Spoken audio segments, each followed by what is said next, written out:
Hello and welcome back to Bible Beginning to End, where we are reading through the scriptures from Genesis to Revelation. As always, I won't be giving any commentary, but I will be stopping along the way to ask questions so that you can reflect on what God's Word is saying and what God is saying to you through His Word.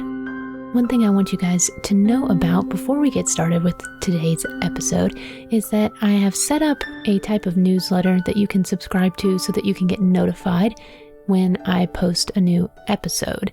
I'm doing this through the website Substack, and it's free. You just click on the link in the description of this episode and type in your email, and then you'll get a notification when I post, which will usually only be when I have released an episode, just to let everybody know that a new episode has come out.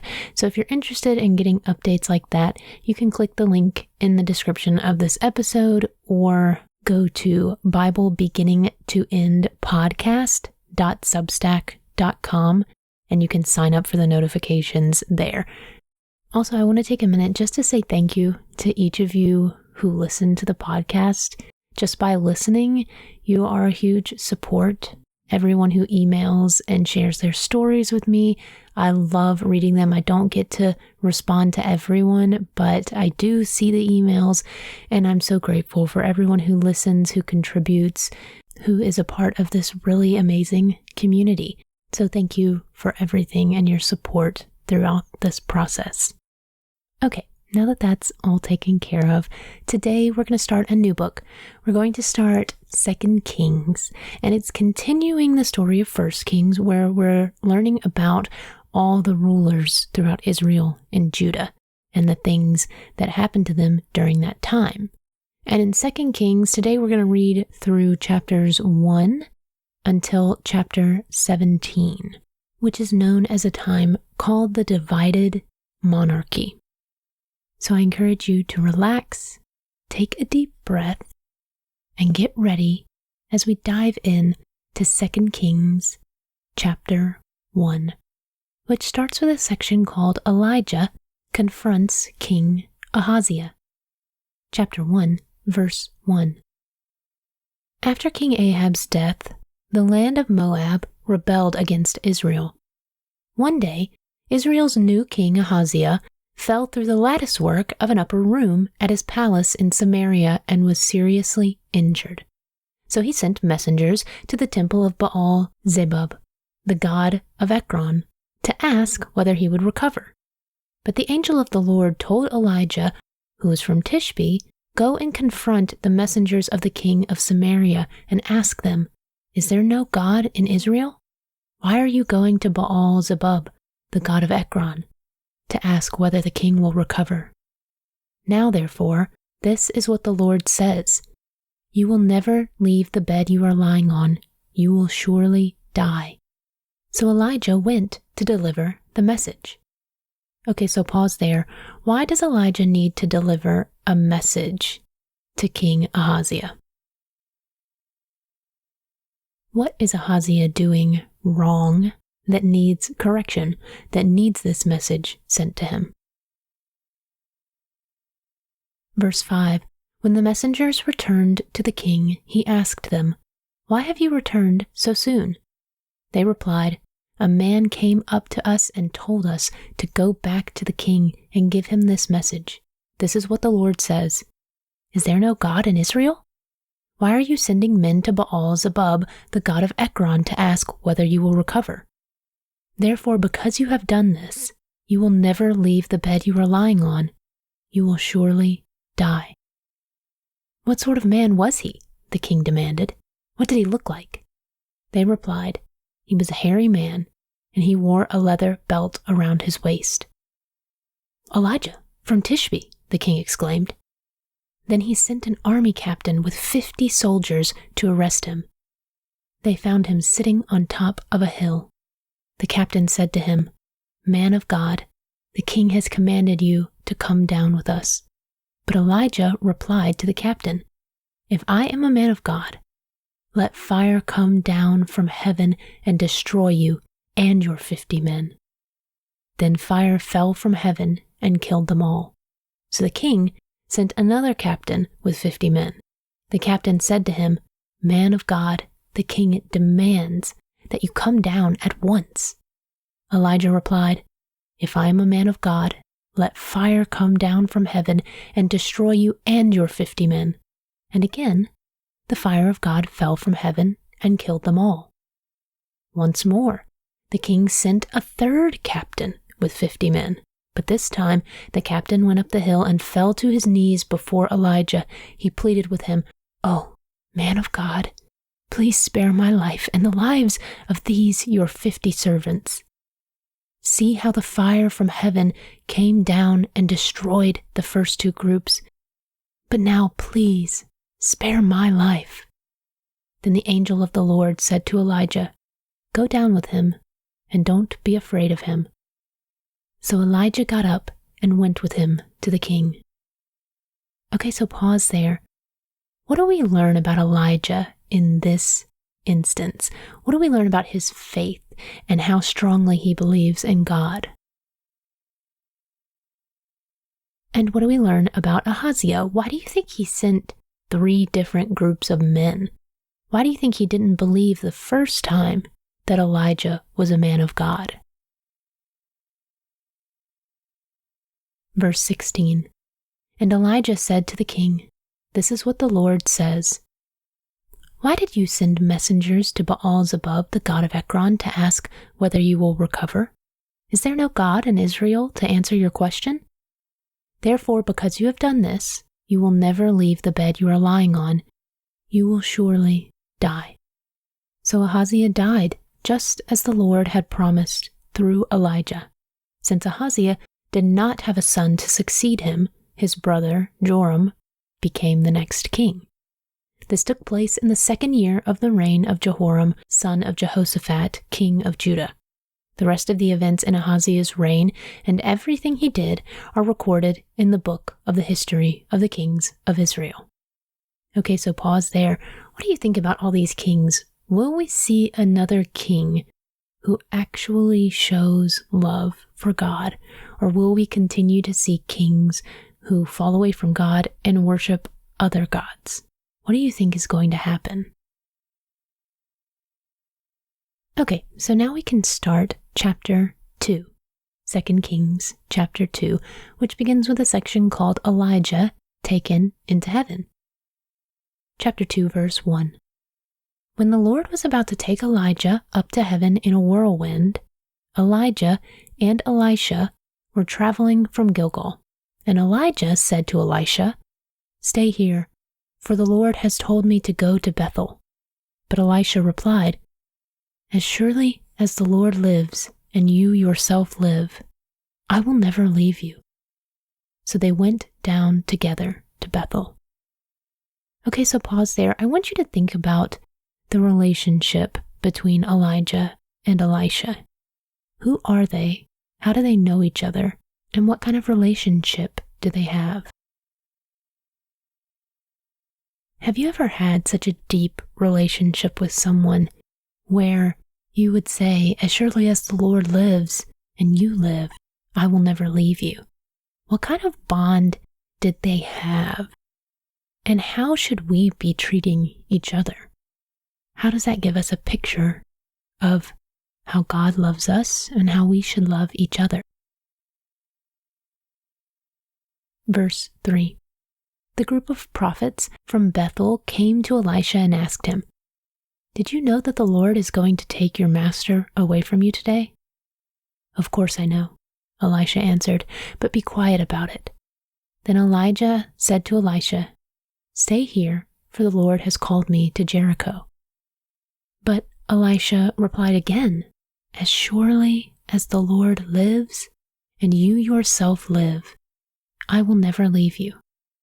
So they went on together to Jericho.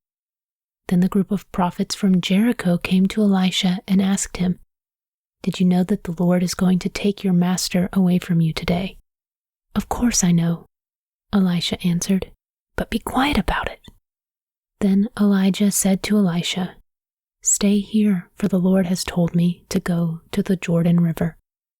But again Elisha replied, As surely as the Lord lives, and you yourself live, I will never leave you." So they went on together. 50 men from the group of prophets also went and watched from a distance as Elijah and Elisha stopped beside the Jordan River. Then Elijah folded his cloak together and struck the water with it. The river divided, and the two of them went across on dry ground. Okay, so pause there. What does this image remind you of? Something that happened previously in the history of Israel. What does this show us about God's power? And we keep hearing prophets asking Elisha, "Do you know what's going to happen to Elijah?" And he says, "Yes." Do you think Elijah knows what's going to happen? Verse 9. When they came to the other side, Elijah said to Elisha, "Tell me what I can do for you before I am taken away." And Elisha replied, "Please, let me inherit a double share of your spirit and become your successor." "You have asked a difficult thing," Elijah replied. "If you see me when I am taken from you, then you will get your request. But if not, then you won't." As they were walking along and talking, suddenly a chariot of fire appeared, drawn by horses of fire. It drove between the two men, separating them, and Elijah was carried by a whirlwind into heaven. Elisha saw it and cried out, "My father, my father! I see the chariots and charioteers of Israel." And as they disappeared from sight, Elisha tore his clothes in distress. Okay, I want you to think for a second about the scene that just happened. What did it look like? What do you think it felt like to be there and witness this? Why do you think Elijah was taken into heaven this way? How did Elisha react to this? Why do you think his reaction was so strong? What do you think it felt like for him to be there and witness this? And because he saw Elijah carried away, what does that mean for Elisha? Verse 13. Elisha picked up Elijah's coat, which had fallen when he was taken up. Then Elisha returned to the bank of the Jordan River. He struck the water with Elijah's cloak and cried out, "Where is the Lord, the God of Elijah?" Then the river divided, and Elisha went across. Okay, so pause there. I want you to think about Elisha. What do you think is going through his mind as he's picking up Elijah's cloak? The man he knew is gone. The man he cared for deeply, he had a strong relationship with, is gone. And now he's picking up Elijah's cloak. What does that cloak symbolize for Elisha? And we see Elisha perform the same miracle that Elijah did when they went across the river. What does that tell us about Elisha now? There was an Elisha before Elijah was taken away, and there is an Elisha now after Elijah was taken away. What is the difference? Verse 15. When the group of prophets from Jericho saw from a distance what happened, they exclaimed, "Elijah's spirit rests upon Elisha." And they went to meet him and bowed to the ground before him. "Sir," they said, "just say the word, and 50 of our strongest men will search the wilderness for your master. Perhaps the Spirit of the Lord has left him on some mountain or in some valley." "No," Elisha said, "don't send them." But they kept urging him until they shamed him into agreeing, and he finally said, "All right, send them." So 50 men searched for 3 days, but did not find Elijah. Elisha was still at Jericho when they returned. "Didn't I tell you not to go?" he asked. Okay, so pause there at the end of that section. Reflect on the life of Elijah. Why was he so important in the community of Israel? Do you think Elisha will carry on his legacy, or will he turn away from God? Will he be different than Elijah? The next section is Elisha's first miracles. Verse 19. One day, the leaders of the town of Jericho visited Elisha. "We have a problem, my lord," they told him. "This town is located in pleasant surroundings, as you can see. But the water is bad, and the land is unproductive." Elisha said, "Bring me a new bowl with salt in it." So they brought it to him. Then he went out to the spring that supplied the town with water and threw the salt into it. And he said, "This is what the Lord says. I have purified this water. It will no longer cause death or infertility, and the water has remained pure ever since, just as Elisha said." Elisha left Jericho and went up to Bethel. As he was walking along the road, a group of boys from the town began mocking and making fun of him. "Go away, Baldy," they chanted. "Go away, Baldy." Elisha turned around and looked at them, and he cursed them in the name of the Lord. Then 2 bears came out of the woods and mauled 42 of them. From there, Elisha went to Mount Carmel and finally returned to Samaria. Okay, so pause there. What are your first impressions of the 2 miracles that Elisha has performed? They're very different. You have the one with him purifying the water, and then you have the one with him sending the bears to attack the people who were mocking him. What do you think of these 2 stories, and what are they telling us about Elisha? Okay, so now we can start chapter 3, which begins with a section called War between Israel and Moab. Chapter 3, verse 1. Ahab's son, Joram, began to rule over Israel in the 18th year of King Jehoshaphat's reign in Judah. He reigned in Samaria 12 years. He did what was evil in the Lord's sight, but not to the same extent as his father and mother. He at least tore down the sacred pillar of Baal that his father had set up. Nevertheless, he continued in the sins that Jeroboam, son of Nebat, had committed and led the people of Israel to commit. King Mesha of Moab was a sheep breeder. He used to pay the king of Israel an annual tribute of 100,000 lambs and the wool of 100,000 rams. But after Ahab's death, the king of Moab rebelled against the king of Israel. So King Joram promptly mustered the army of Israel and marched from Samaria. On the way, he sent this message to King Jehoshaphat of Judah. "The king of Moab has rebelled against me. Will you join me in battle against him?" And Jehoshaphat replied, "Why, of course. You and I are as one. My troops are your troops, and my horses are your horses." Then Jehoshaphat asked, "What route will we take?" "We will attack from the wilderness of Edom," Joram replied. The king of Edom and his troops joined them, and all 3 armies traveled along a roundabout route through the wilderness for 7 days. But there was no water for the men or their animals. "What should we do?" the king of Israel cried out. "The Lord has brought the 3 of us here to let the king of Moab defeat us."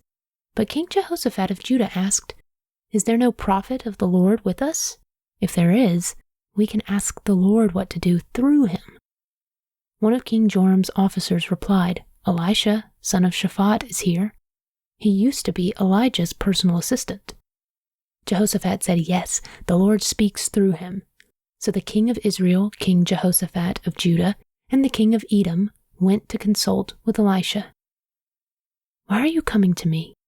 Elisha asked the king of Israel. "Go to the pagan prophets of your father and mother." Okay, so pause there. What is the predicament that the kings are in.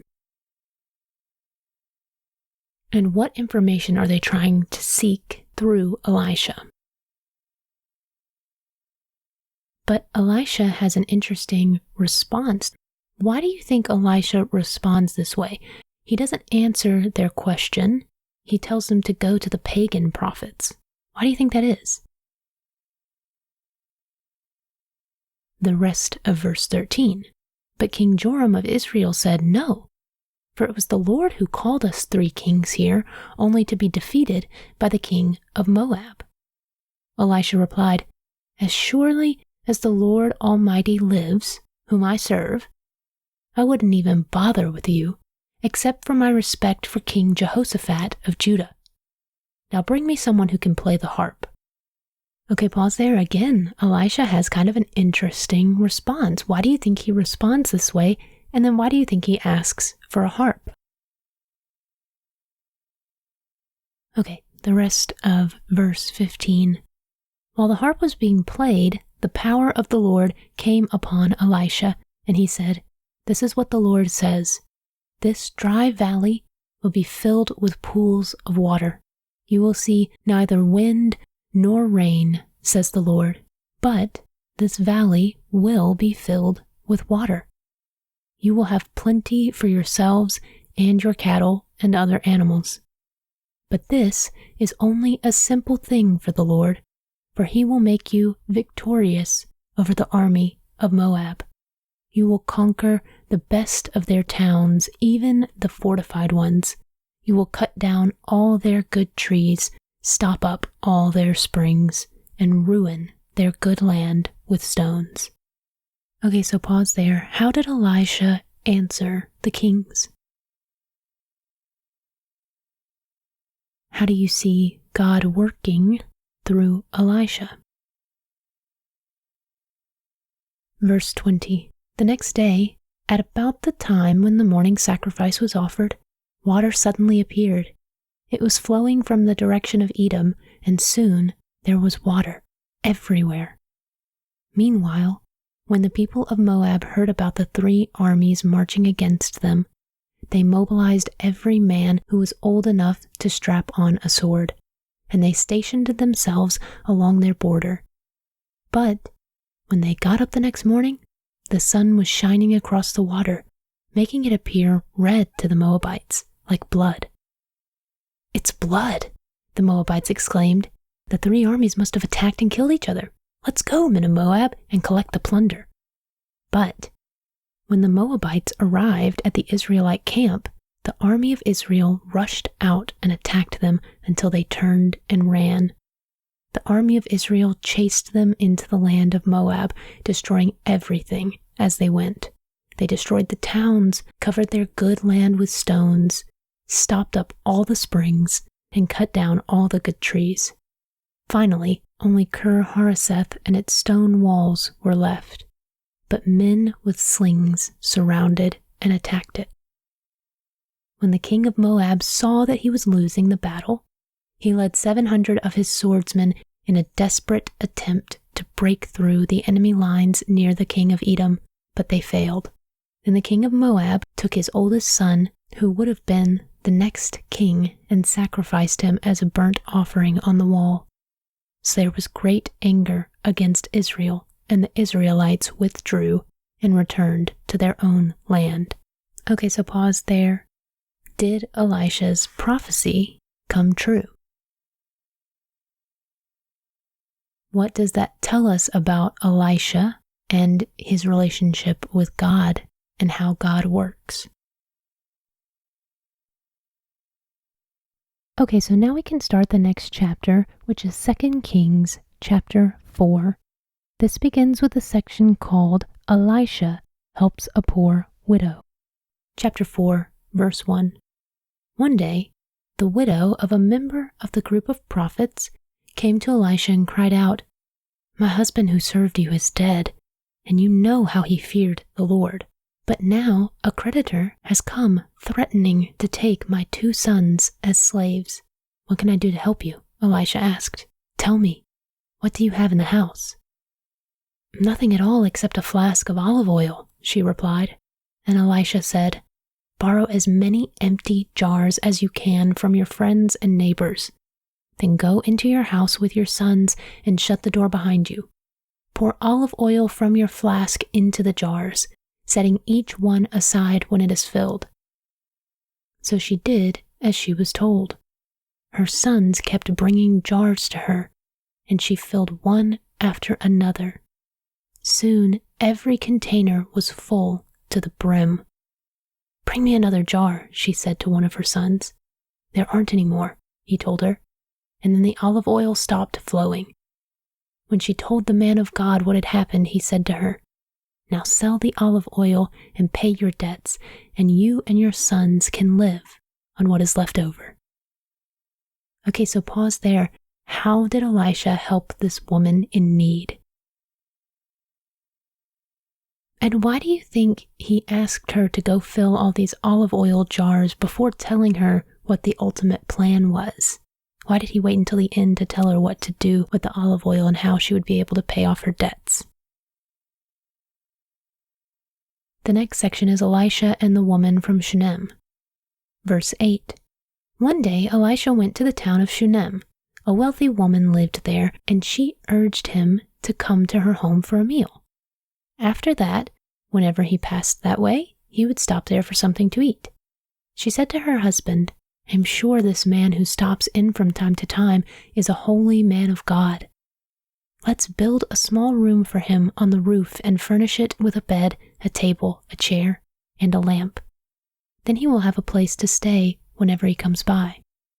Okay, so pause there. How do you think this woman knew that Elisha was a holy man of God? Verse 11. One day Elisha returned to Shunem, and he went up to this upper room to rest. He said to his servant Gehazi, "Tell the woman from Shunem I want to speak with her." When she appeared, Elisha said to Gehazi, "Tell her, we appreciate the kind concern you have shown us. What can we do for you? Can we put in a good word for you to the king or to the commander of the army?" "No," she replied, "my family takes good care of me." Later, Elisha asked Gehazi, "What can we do for her?" Gehazi replied, "She doesn't have a son, and her husband is an old man." "Call her back again," Elisha told him.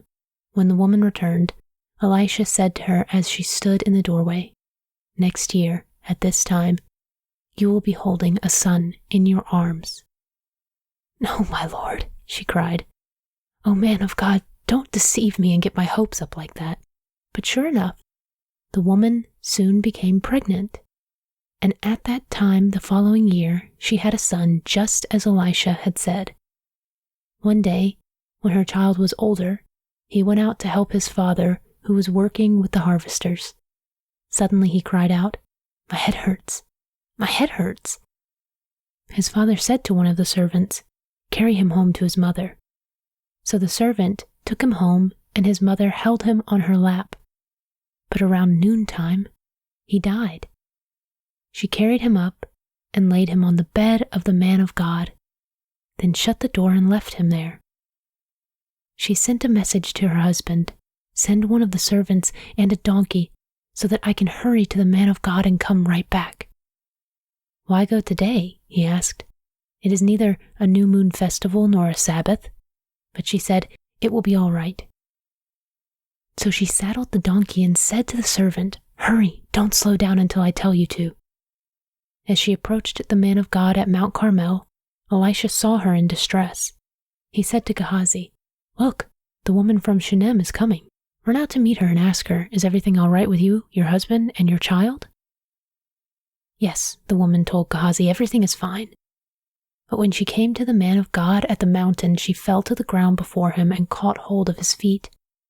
Gehazi began to push her away, but the man of God said, "Leave her alone. She is deeply troubled, but the Lord has not told me what it is."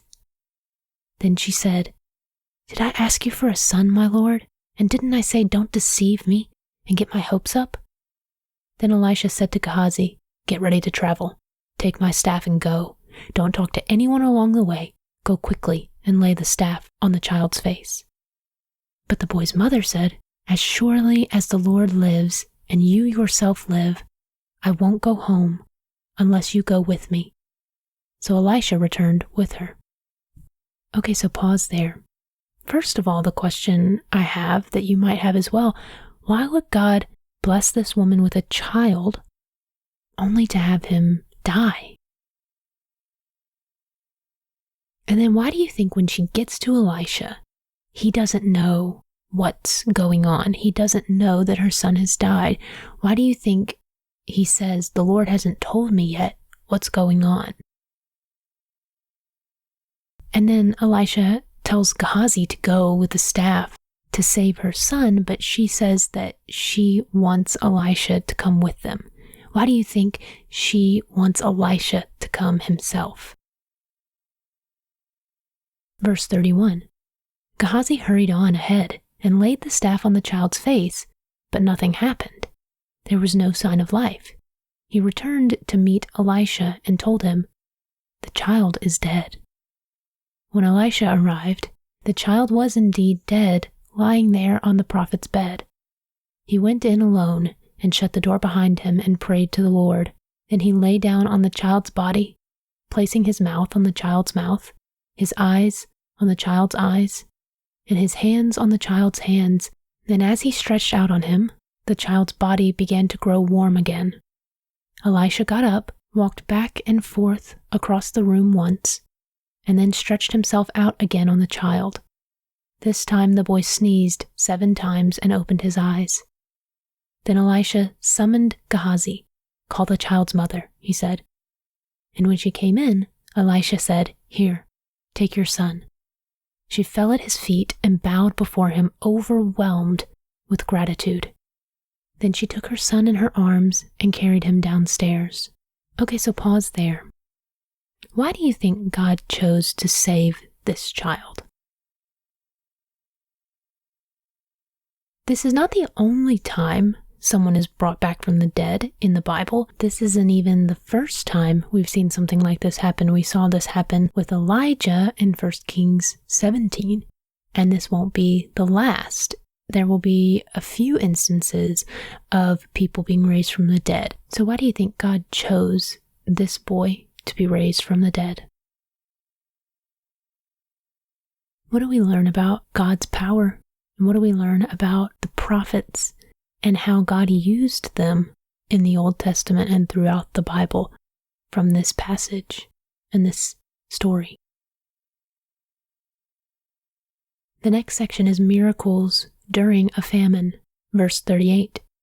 Elisha now returned to Gilgal, and there was a famine in the land. One day, as the group of prophets was seated before him, he said to his servant, "Put a large pot on the fire and make some stew for the rest of the group." One of the young men went out into the field to gather herbs and come back with a pocket full of wild gourds. He shredded them and put them into the pot without realizing they were poisonous. Some of the stew was served to the men, but after they had eaten a bite or two, they cried out, "Man of God, there's poison in this stew." So they would not eat it. Elisha said, "Bring me some flour." Then he threw it into the pot and said, "Now it's all right. Go ahead and eat." And then it did not harm them. One day a man from Baal Shalisha brought the man of God a sack of fresh grain and 20 loaves of barley bread made from the first grain of his harvest. Elisha said, "Give it to the people so they can eat." "What?" his servant exclaimed. "Feed 100 people with only this?" But Elisha repeated, "Give it to the people so they can eat, for this is what the Lord says, everyone will eat, and there will even be some left over." And when they gave it to the people, there was plenty for all, and some left over, just as the Lord had promised. Okay, so pause there. We see a couple of miracles in this section. What is the purpose of these miracles? Why does God perform miracles? Why does God perform them through prophets?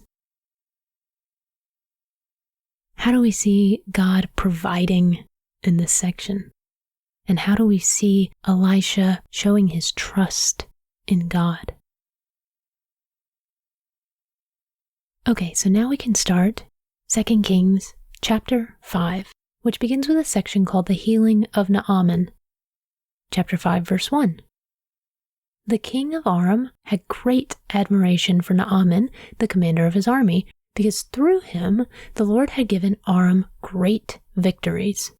But though Naaman was a mighty warrior, he suffered from leprosy.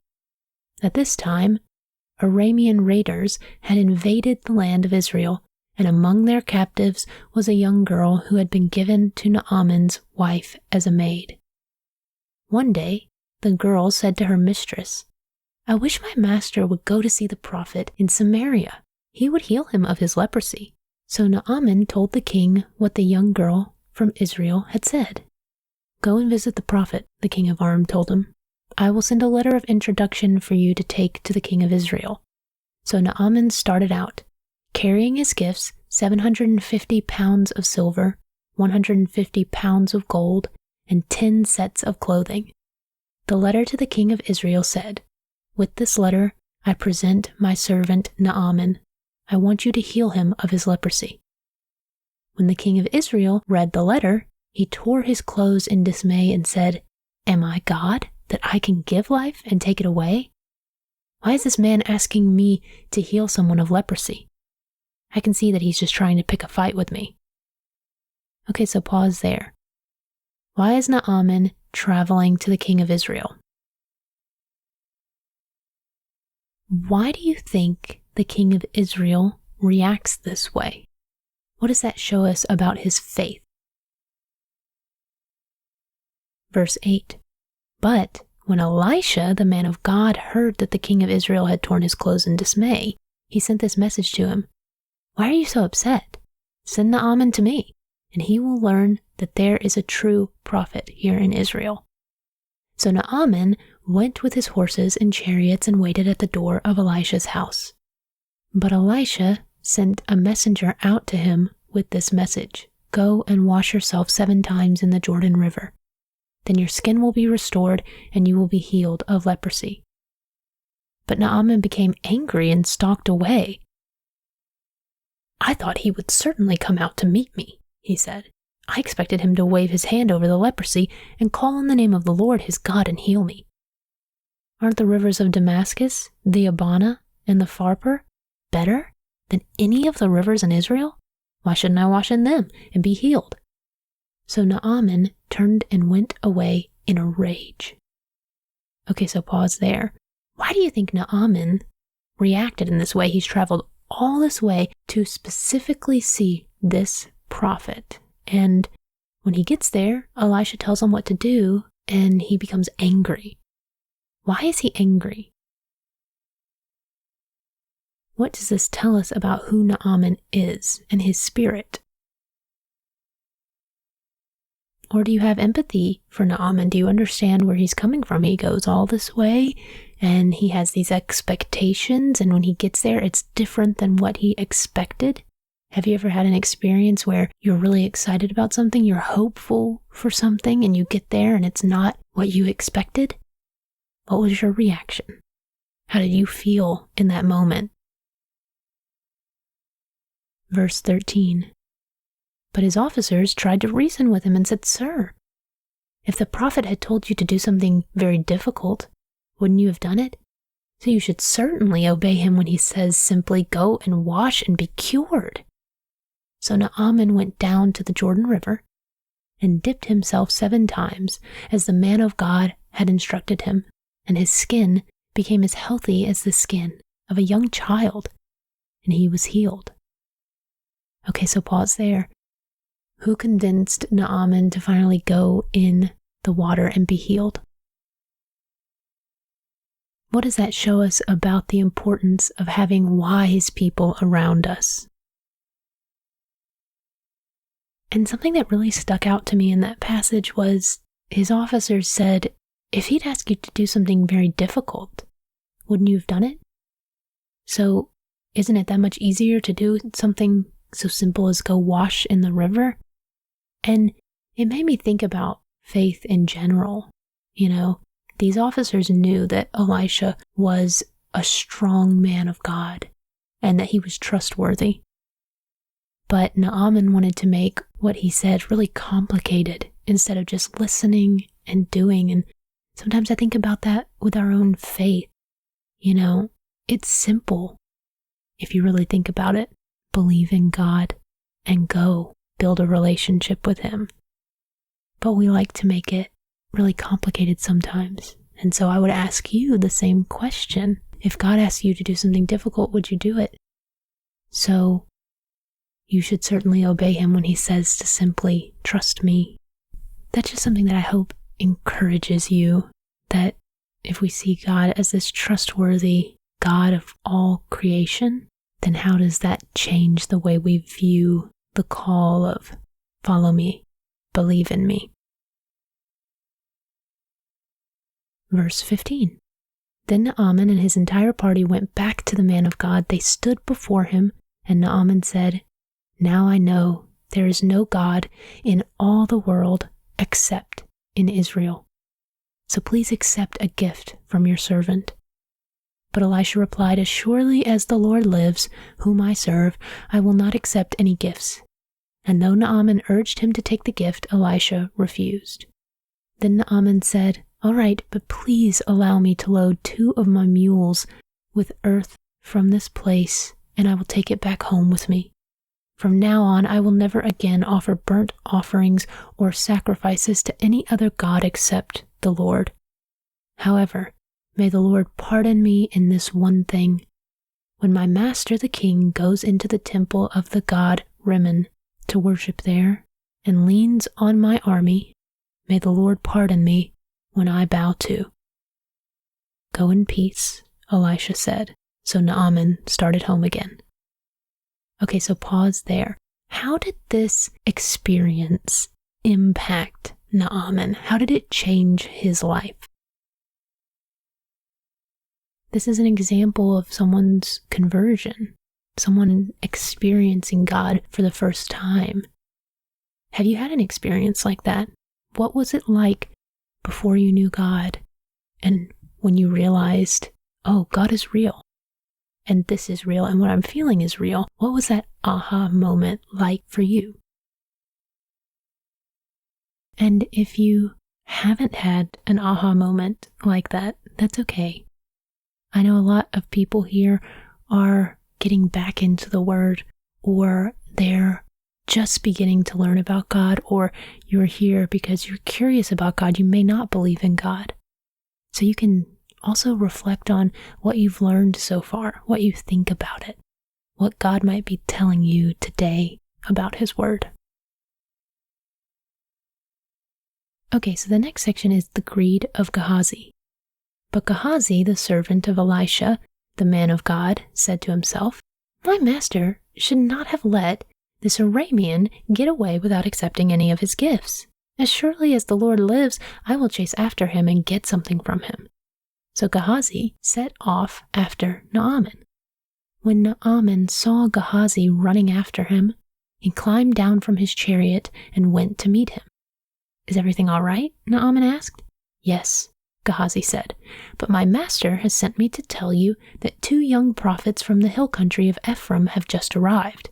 He would like 75 pounds of silver and 2 sets of clothing to give them." "By all means, take twice as much silver," Naaman insisted. He gave him 2 sets of clothing, tied up the money in 2 bags, and sent 2 of his servants to carry the gifts for Gehazi. But when they arrived at the citadel, Gehazi took the gifts from the servant and sent the men back. Then he went and hid the gifts inside the house. When he went into his master, Elisha said to him, "Where have you been, Gehazi?" "I haven't been anywhere," he replied. But Elisha asked him, "Don't you realize that I was there in spirit when Naaman stepped down from his chariot to meet you? Is this the time to receive money and clothing, olive groves and vineyards, sheep and cattle, and male and female servants? Because you have done this, you and your descendants will suffer from Naaman's leprosy forever." When Gehazi left the room, he was covered with leprosy. His skin was white as snow. Okay, so pause there. Why do you think Gehazi took advantage of Naaman? And why did he think that Elisha would never find out? And what do you think about his punishment? What does this section show us about greed and how money can negatively impact our lives? Okay, so now we can start chapter 6, which begins with a section called The Floating Axe Head. Chapter 6, verse 1. One day, the group of prophets came to Elisha and told him, "As you can see, this place where we meet with you is too small. Let's go down to the Jordan River, where there are plenty of logs. There we can build a new place for us to meet." "All right," he told them, "go ahead." "Please come with us," someone suggested. "I will," he said. So he went with them. When they arrived at the Jordan, they began cutting down trees. But as one of them was cutting a tree, his axe head fell into the river. "Oh, sir," he cried, "it was a borrowed axe." "Where did it fall?" the man of God asked. When he showed him the place, Elisha cut a stick and threw it into the water at that spot. Then the axe head floated to the surface. "Grab it," Elisha said, and the man reached out and grabbed it.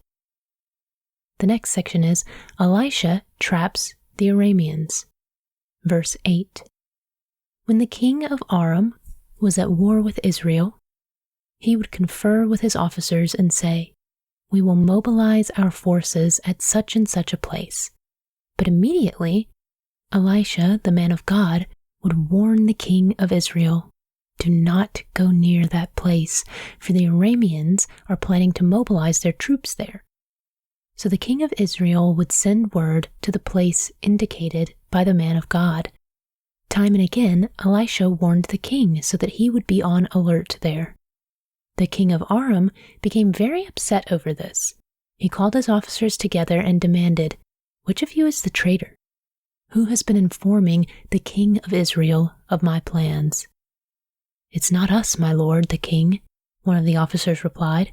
"Elisha, the prophet in Israel, tells the king of Israel, even the words you speak in the privacy of your bedroom." Okay, so pause there. What does that reveal to us about Elisha and the power he has through God? Verse 13. "Go and find out where he is," the king commanded, "so I can send troops to seize him." And the report came back, "Elisha is at Dothan." So one night, the king of Aram sent a great army with many chariots and horses to surround the city. When the servant of the man of God got up early the next morning and went outside, there were troops, horses, and chariots everywhere. "Oh, sir, what will we do now?" the young man cried to Elisha. "Don't be afraid," Elisha told him, "for there are more on our side than on theirs." Then Elisha prayed, "O Lord, open his eyes and let him see." The Lord opened the young man's eyes, and when he looked up, he saw that the hillside around Elisha was filled with horses and chariots of fire. As the Aramean army advanced toward him, Elisha prayed, "O Lord, please make them blind." So the Lord struck them with blindness as Elisha had asked. Then Elisha went out and told them, "You have come the wrong way. This isn't the right city. Follow me, and I will take you to the man you are looking for." And he led them to the city of Samaria. As soon as they had entered Samaria, Elisha prayed, "O Lord, now open their eyes and let them see." So the Lord opened their eyes, and they discovered that they were in the middle of Samaria. When the king of Israel saw them, he shouted to Elisha, "My father, should I kill them? Should I kill them?" "Of course not," Elisha replied. "Do we kill prisoners of war? Give them food and drink and send them home again to their master." So the king made a great feast for them and then sent them home to their master. After that, the Aramean raiders stayed away from the land of Israel. Okay, so pause there.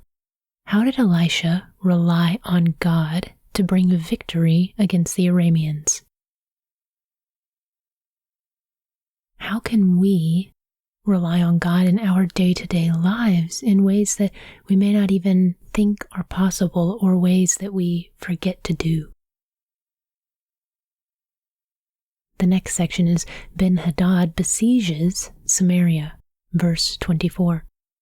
Sometime later, however, King Ben-Hadad of Aram mustered his entire army and besieged Samaria. As a result, there was a great famine in the city.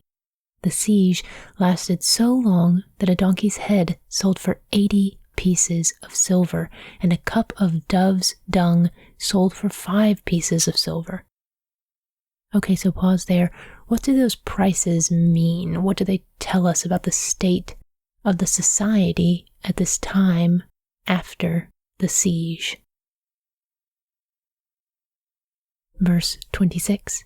One day, as the king of Israel was walking along the wall of the city, a woman called to him, "Please help me, my lord the king." He answered, "If the Lord doesn't help you, what can I do? I have neither food from the threshing floor nor wine from the press to give you." But then the king asked, "What is the matter?" She replied, "This woman said to me, 'Come on, let's eat your son today. Then we will eat my son tomorrow.' So we cooked my son and ate him. Then the next day I said to her, 'Kill your son so we can eat him.' But she has hidden her son." When the king heard this, he tore his clothes in despair. And as the king walked along the wall, the people could see that he was wearing burlap under his robe next to his skin. "May God strike me and even kill me if I don't separate Elisha's head from his shoulders this very day," the king vowed. Okay, so pause there. What is going on in society right now? You might be very shocked from the story that woman told. What do you think about it? Why do you think that this evil thing is happening right now? And then what do you think of the king's reaction? Why is he saying that he must kill Elisha today? Verse 32. Elisha was sitting in his house with the elders of Israel when the king sent a messenger to summon him. But before the messenger arrived, Elisha said to the elders, "A murderer has sent a man to cut off my head. When he arrives, shut the door and keep him out. We will soon hear his master's steps following him." While Elisha was saying this, the messenger arrived, and the king said, "All this misery is from the Lord. Why should I wait for the Lord any longer?" Okay, so pause there at the end of chapter 6. Why do you think the king is blaming everything that's happening on the Lord? And how do you think Elisha is going to respond to this? Okay, chapter 7 picks up right here, and it starts with Elisha's response. So chapter 7, verse 1, Elisha replied, "Listen to this message from the Lord. This is what the Lord says. By this time tomorrow, in the markets of Samaria, 6 quarts of choice flour will cost only 1 piece of silver, and 12 quarts of barley grain will cost only 1 piece of silver." The officer assisting the king said to the man of God, "That couldn't happen even if the Lord opened the windows of heaven." But Elisha replied, "You will see it happen with your own eyes, but you won't be able to eat any of it." Okay, so pause there. Why do you think they won't be able to eat any of it? The next section is outcasts visit the enemy camp. Verse 3. Now there were 4 men with leprosy sitting at the entrance of the city gates.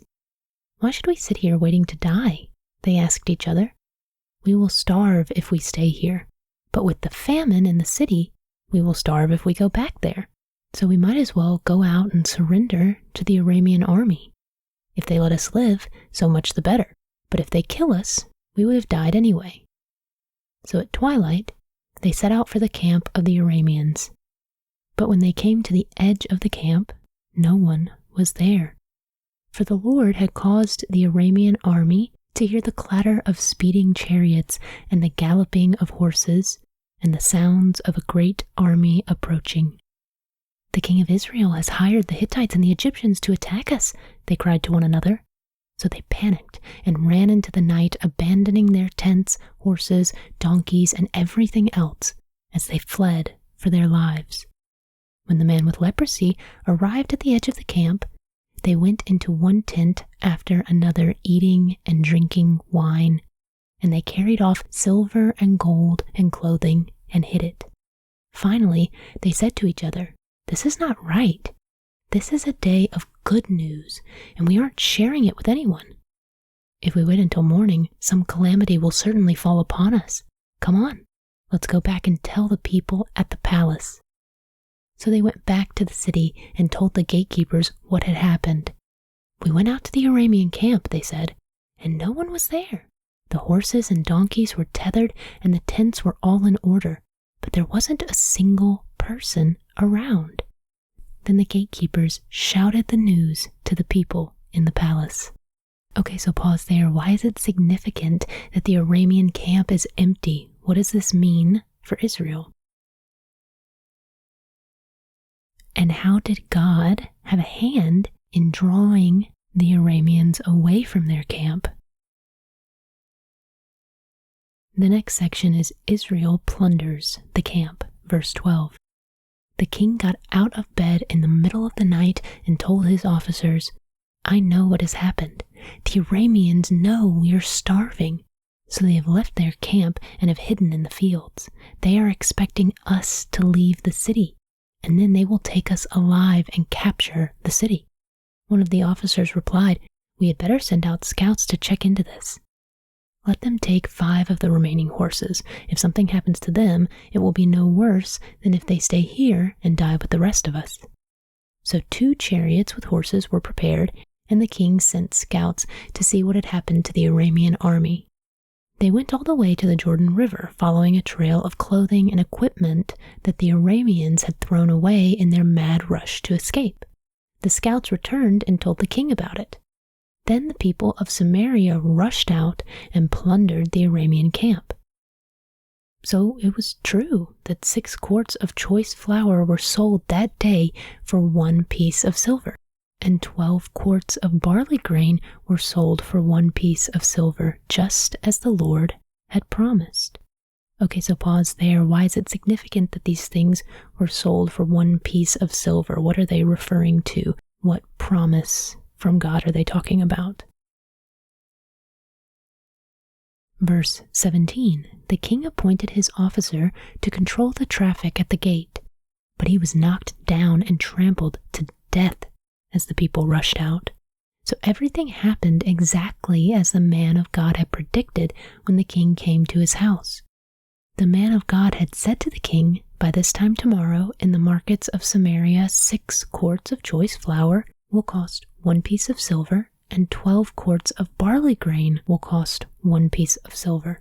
The king's officer had replied, "That couldn't happen even if the Lord opened the windows of heaven," and the man of God had said, "You will see it happen with your own eyes, but you won't be able to eat any of it."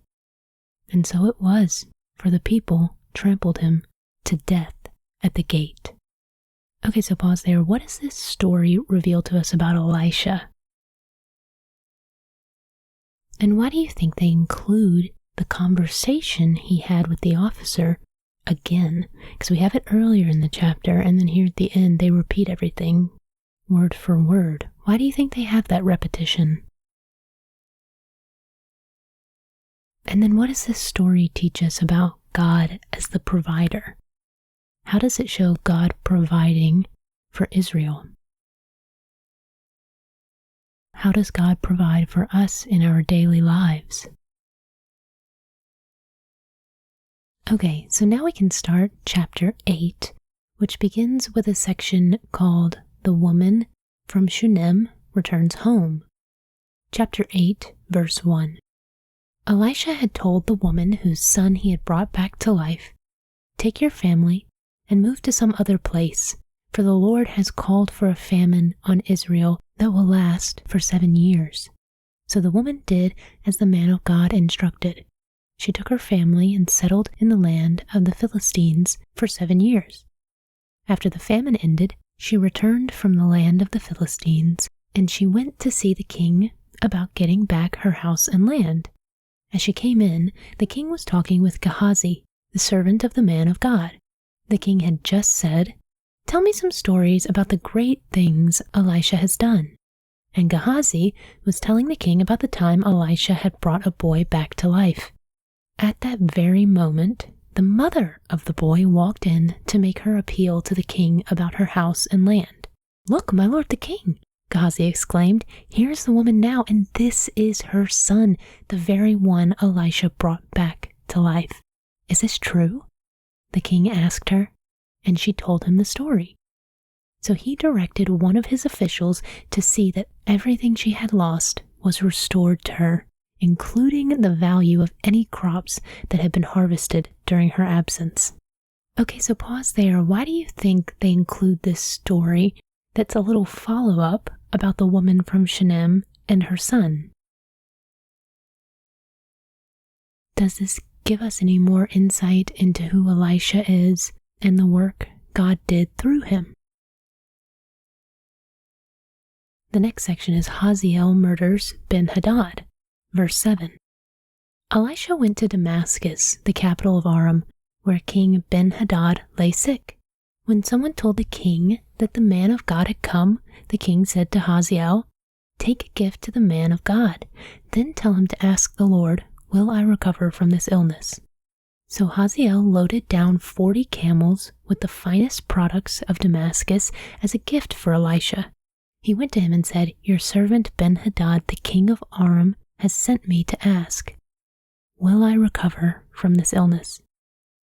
And Elisha replied, "Go and tell him, 'You will surely recover.' But actually, the Lord has shown me that he will surely die."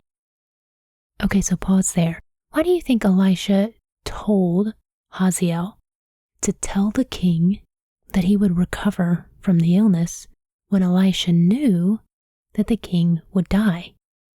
Is Elisha telling him to lie to the king, or does Elisha know that he's going to die from something else? Why do you think Elisha would give these instructions? Verse 11. Elisha stared at Hazael with a fixed gaze until Hazael became uneasy. Then the man of God started weeping. "What's the matter, my lord?" Hazael asked him. Elisha replied, "I know the terrible things you will do to the people of Israel. You will burn their fortified cities, kill their young men with the sword, dash their little children to the ground, and rip open their pregnant women." Hazael responded, "How could a nobody like me ever accomplish such great things?" Elisha answered, "The Lord has shown me that you are going to be the king of Aram." Okay, so pause there. When Elisha delivers this prophecy to Hazael, how does he feel? What does it say he's doing when he gives this prophecy? And what does that tell us about how Elisha feels about the prophecy he's been given? And then how does Hazael respond? He says, "How could a nobody like me ever accomplish such great things?" What do you think about his response there? What does that tell us about him and what he thinks about this prophecy? Verse 14. When Hazael left Elisha and went back, the king asked him, "What did Elisha tell you?" And Hazael replied, "He told me that you will surely recover." But the next day, Hazael took a blanket, soaked it in water, and held it over the king's face until he died. Then Hazael became the next king of Aram. Okay, so pause there. This is an interesting turn of events. So we've seen Hazael before. Actually, if you go back and look at 1 Kings 19:15, God asks Elijah to anoint him as king over Aram. So why do you think Hazael chose to kill the king? And do you think what Elisha prophesied is going to come true about Hazael. And why do you think God would anoint a king when he knew Hazael was going to commit these atrocities? The next section is Jehoram rules in Judah. Verse 16. Jehoram, son of King Jehoshaphat of Judah, began to rule over Judah in the 5th year of the reign of Joram, son of Ahab, king of Israel. Jehoram was 32 years old when he became king, and he reigned in Jerusalem 8 years. But Jehoram followed the example of the kings of Israel and was as wicked as King Ahab, for he had married one of Ahab's daughters. So Jehoram did what was evil in the Lord's sight. But the Lord did not want to destroy Judah, for he had promised his servant David that his descendants would continue to rule, shining like a lamp forever. Okay, so pause there. Why was it so important that Judah's line continue? Why did the Lord not want to destroy Judah? Verse 20.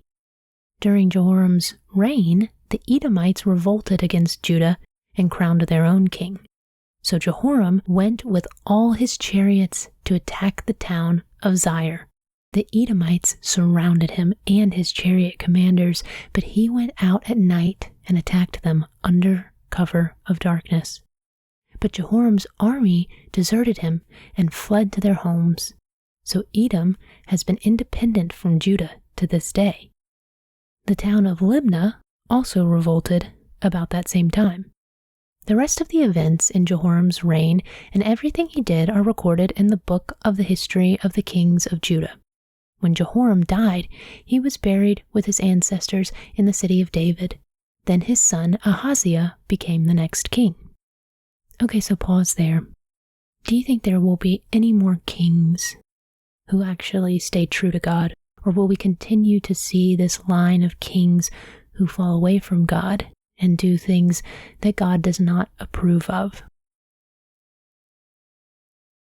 Why do you think there are so many kings who are doing evil?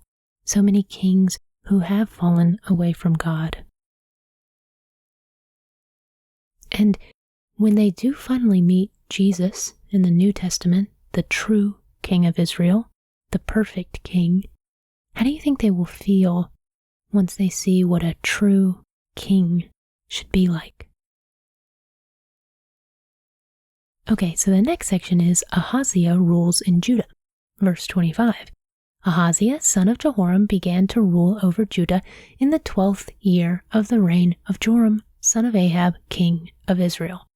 Ahaziah was 22 years old when he became king, and he reigned in Jerusalem 1 year. His mother was Athaliah, a granddaughter of King Omri of Israel. Ahaziah followed the evil example of King Ahab's family.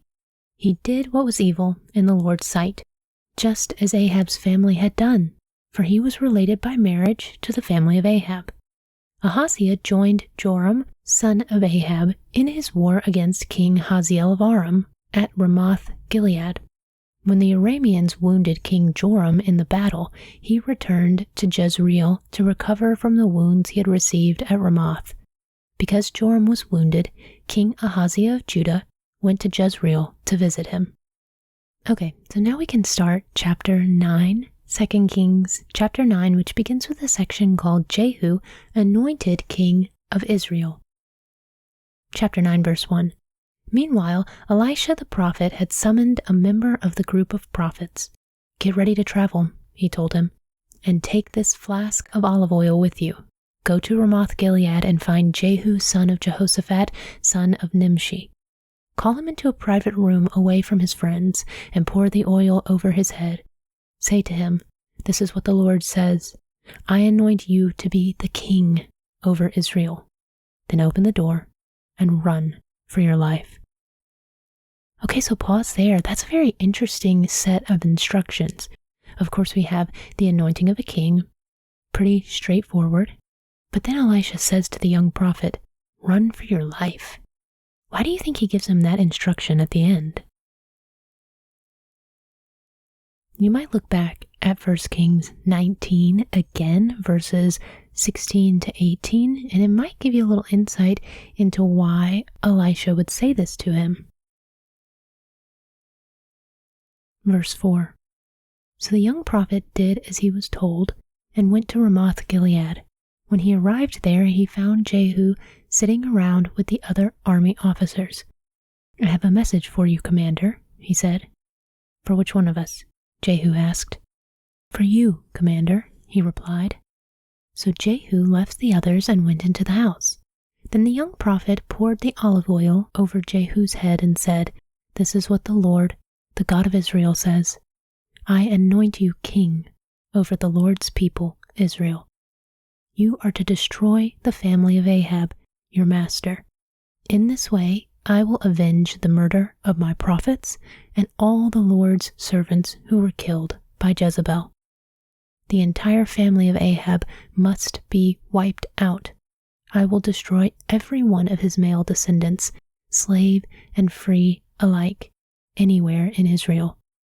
I will destroy the family of Ahab as I destroyed the families of Jeroboam, son of Nebat, and of Baasha, son of Ahijah. Dogs will eat Ahab's wife Jezebel at the plot of land in Jezreel, and no one will bury her. Then the young prophet opened the door and ran. Okay, so pause there. Do you remember what happened in the story of Jezebel? Do you remember what happened with Ahab?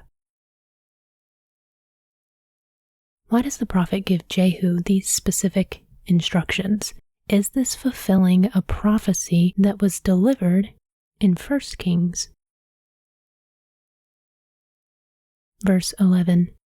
Jehu went back to his fellow officers, and one of them asked him, What did that madman want? Is everything all right? You know how a man like that babbles on, Jehu replied. You're hiding something, they said. Tell us. So Jehu told them. He said to me, This is what the Lord says. I have anointed you to be king over Israel. Then they quickly spread out their cloaks on the bare steps and blew the ram's horn, shouting, Jehu is king. Okay, so pause there. We have this new king anointed, Jehu, and he has these very specific instructions from God. Do you think this is going to be a turning point? Do you think this is going to change anything in Israel? Okay, so the next section is Jehu kills Joram and Ahaziah. Verse 14. So Jehu, son of Jehoshaphat, son of Nimshi, led a conspiracy against King Joram. Now Joram had been with the army at Ramoth Gilead, defending Israel against the forces of King Hazael of Aram. But King Joram was wounded in the fighting and returned to Jezreel to recover from his wounds. So Jehu told the men with him, If you want me to be king, don't let anyone leave town, and go to Jezreel to report what we have done. Then Jehu got into a chariot and rode to Jezreel to find King Joram, who was lying there wounded. King Ahaziah of Judah was there too, for he had gone to visit him.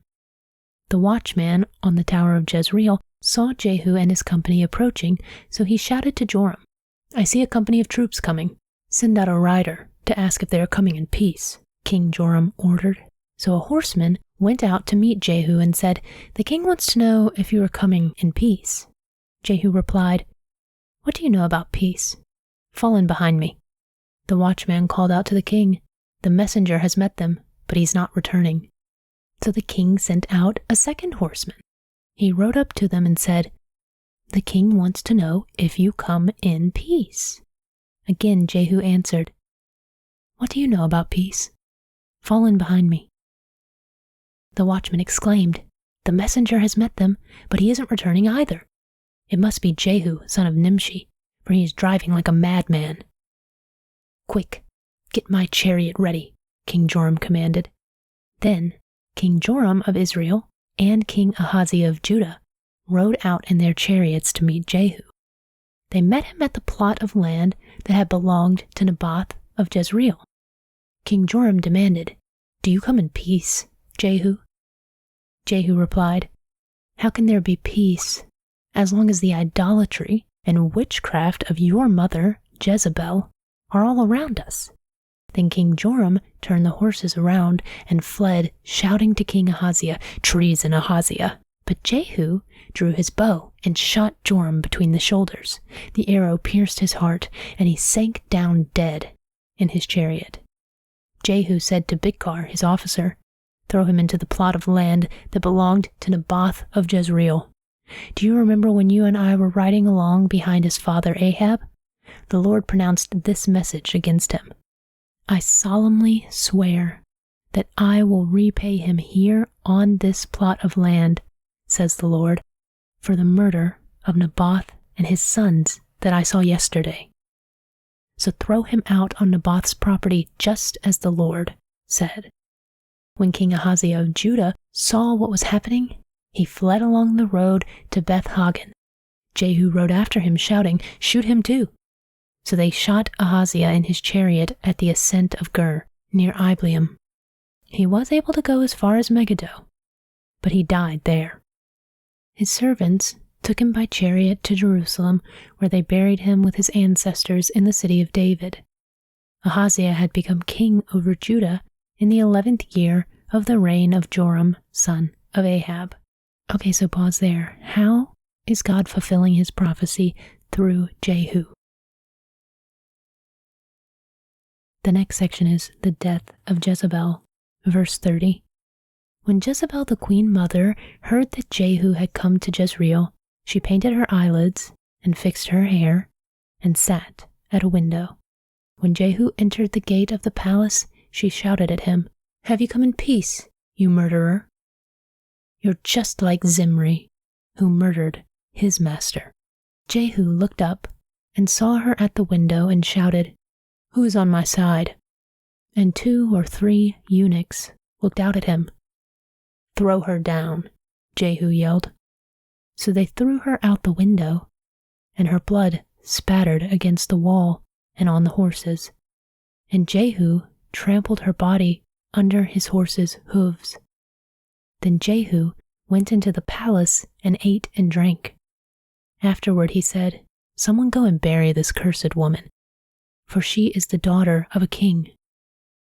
But when they went out to bury her, they found only her skull, her feet, and her hands. When they returned and told Jehu, he stated, "This fulfills the message from the Lord, which he spoke through his servant Elijah from Tishbe.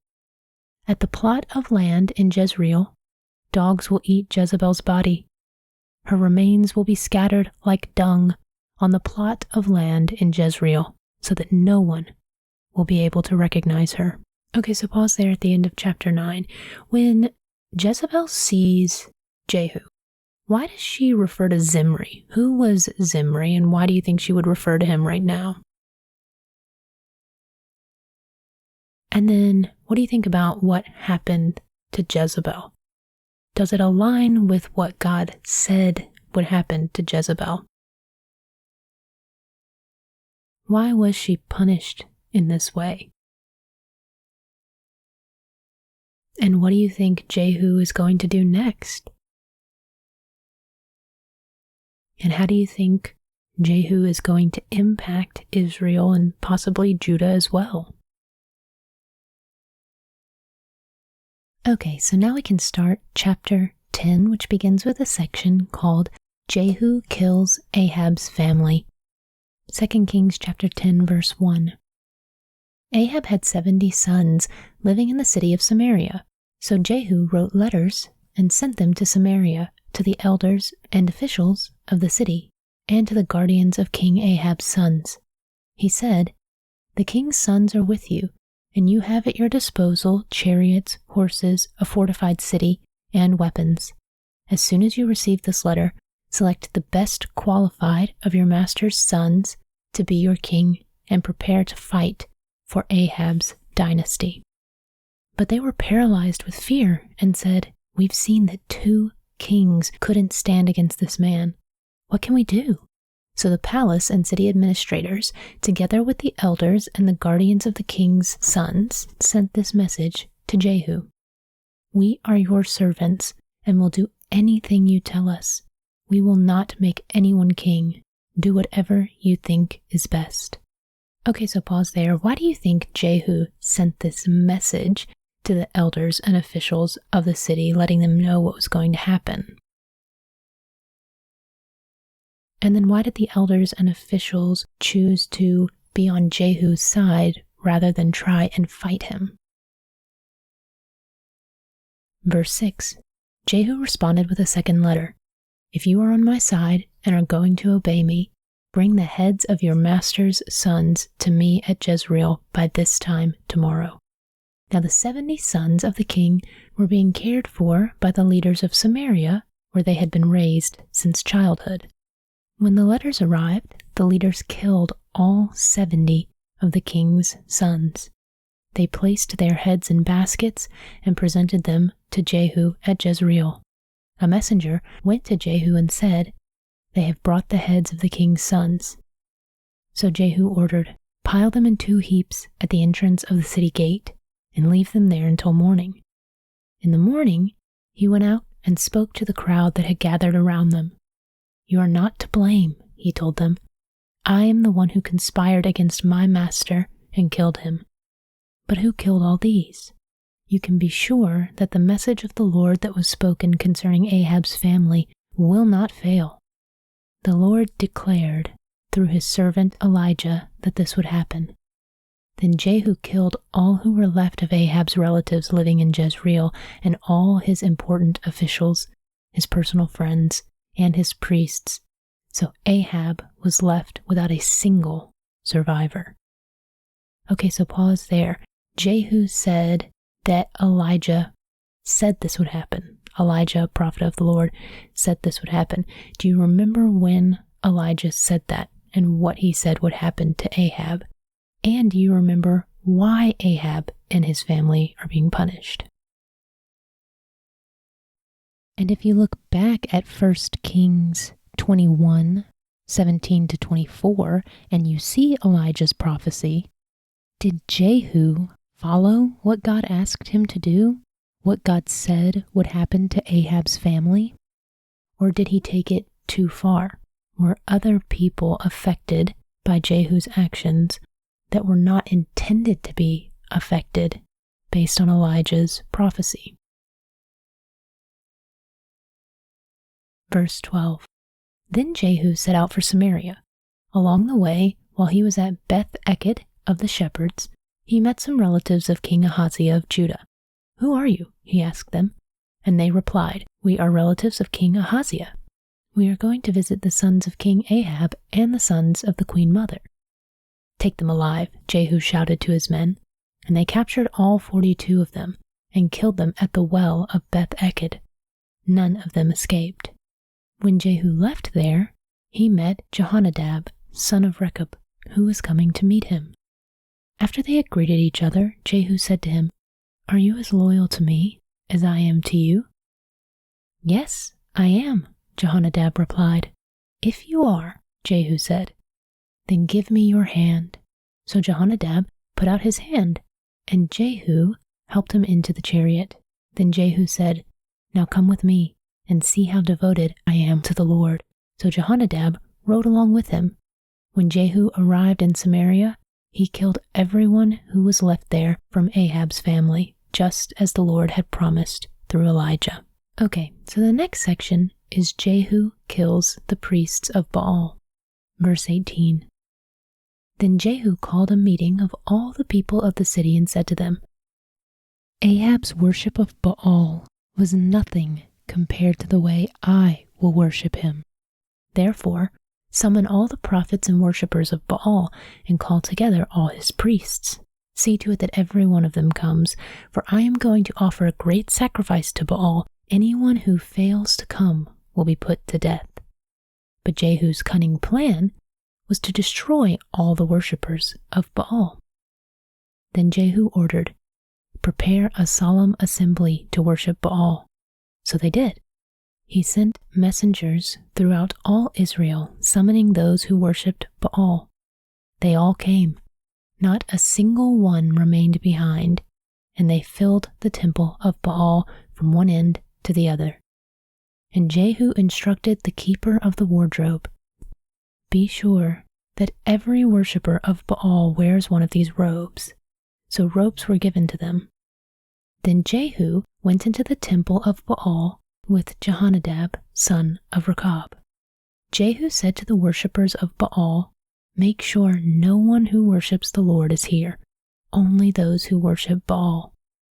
So they were all inside the temple to offer sacrifices and burnt offerings. Now Jehu had stationed 80 of his men outside the building and had warned them, "If you let anyone escape, you will pay for it with your own life." As soon as Jehu had finished sacrificing the burnt offering, he commanded his guards and officers, "Go in and kill all of them. Don't let a single one escape." So they killed them all with their swords, and the guards and officers dragged their bodies outside. Then Jehu's men went into the innermost fortress of the temple of Baal. They dragged out the sacred pillar used in the worship of Baal and burned it. They smashed the sacred pillar and wrecked the temple of Baal, converting it into a public toilet, as it remains to this day. In this way, Jehu destroyed every trace of Baal worship from Israel. He did not, however, destroy the golden calves at Bethel and Dan with which Jeroboam, son of Nebat, had caused Israel to sin. Nonetheless, the Lord said to Jehu, "You have done well in following my instructions to destroy the family of Ahab. Therefore, your descendants will be kings of Israel down to the 4th generation." But Jehu did not obey the law of the Lord, the God of Israel, with all his heart. He refused to turn from the sins that Jeroboam had led Israel to commit. Okay, so pause there. Why do you think Jehu had to destroy all these people who were worshiping Baal? Try to piece out, why did it have to happen this way? And why do you think that God says that Jehu's family is going to lead to the 4th generation? Why not the 5th? Why not the 3rd? What's specific about the 4th generation? And then why do you think Jehu turns away from God? It says that he does not obey the law of the Lord with all his heart. What do you think caused this? The next section is the death of Jehu. Verse 32. At about that time, the Lord began to cut down the size of Israel's territory. King Hazael conquered several sections of the country east of the Jordan River, including all of Gilead, Gad, Reuben, and Manasseh. He conquered the area from the town of Aroer by the Arnon Gorge to as far north as Gilead and Bashan. The rest of the events in Jehu's reign, everything he did, and all his achievements are recorded in the book of the history of the kings of Israel. When Jehu died, he was buried in Samaria. Then his son Jehoahaz became the next king. In all, Jehu reigned over Israel from Samaria for 28 years. Okay, so now we can start chapter 11, which begins with a section called Queen Athaliah Rules in Judah. Chapter 11, verse 1. When Athaliah, the mother of King Ahaziah of Judah, learned that her son was dead, she began to destroy the rest of the royal family. But Ahaziah's sister, Jehosheba, the daughter of King Jehoram, took Ahaziah's infant son, Joash, and stole him away from among the rest of the king's children who were about to be killed. She put Joash and his nurse in a bedroom, and they hid him from Athaliah, so the child was not murdered. Joash remained hidden in the temple of the Lord for 6 years while Athaliah ruled over the land. Okay, so pause there. Why did they need to hide one of Ahaziah's sons? And why did they choose Joash as the child to hide? And why did they have to hide him for 6 years? Why couldn't they just hide him for a short amount of time? The next section is revolt against Athaliah. Verse 4. In the 7th year of Athaliah's reign, Jehoiada the priest summoned the commanders, the Karite mercenaries, and the palace guards to come to the temple of the Lord. He made a solemn pact with them and made them swear an oath of loyalty there in the Lord's temple.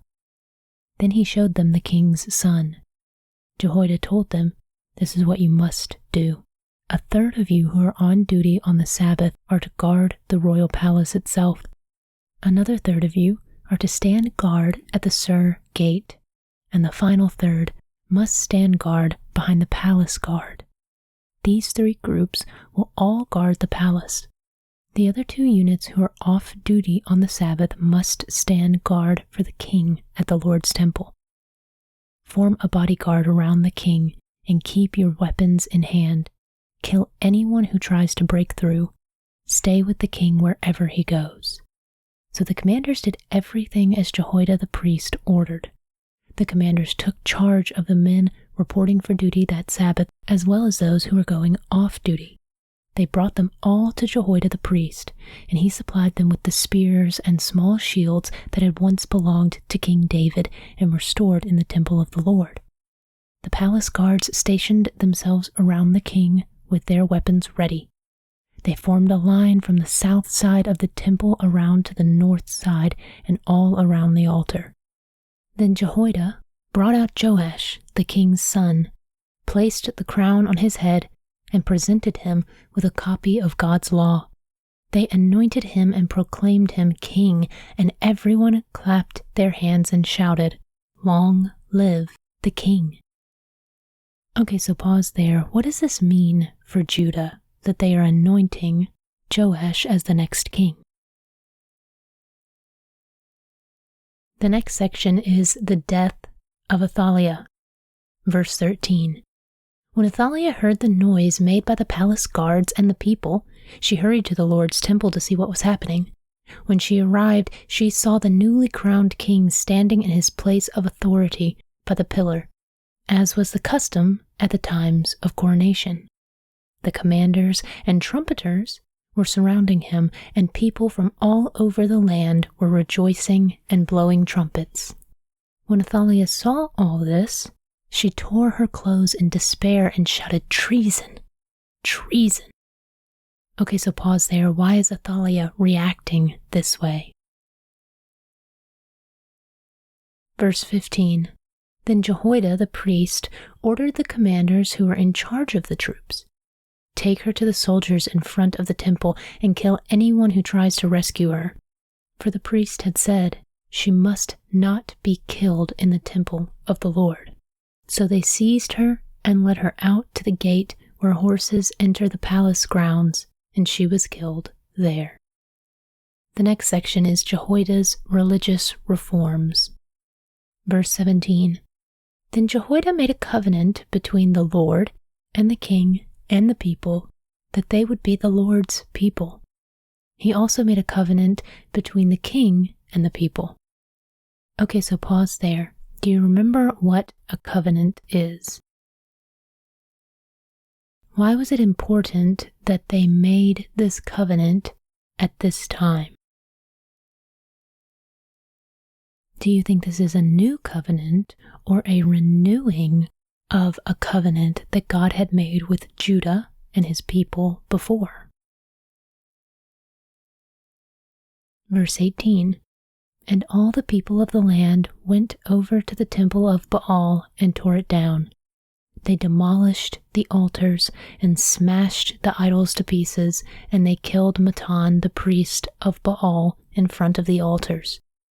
Jehoiada the priest stationed guards at the temple of the Lord.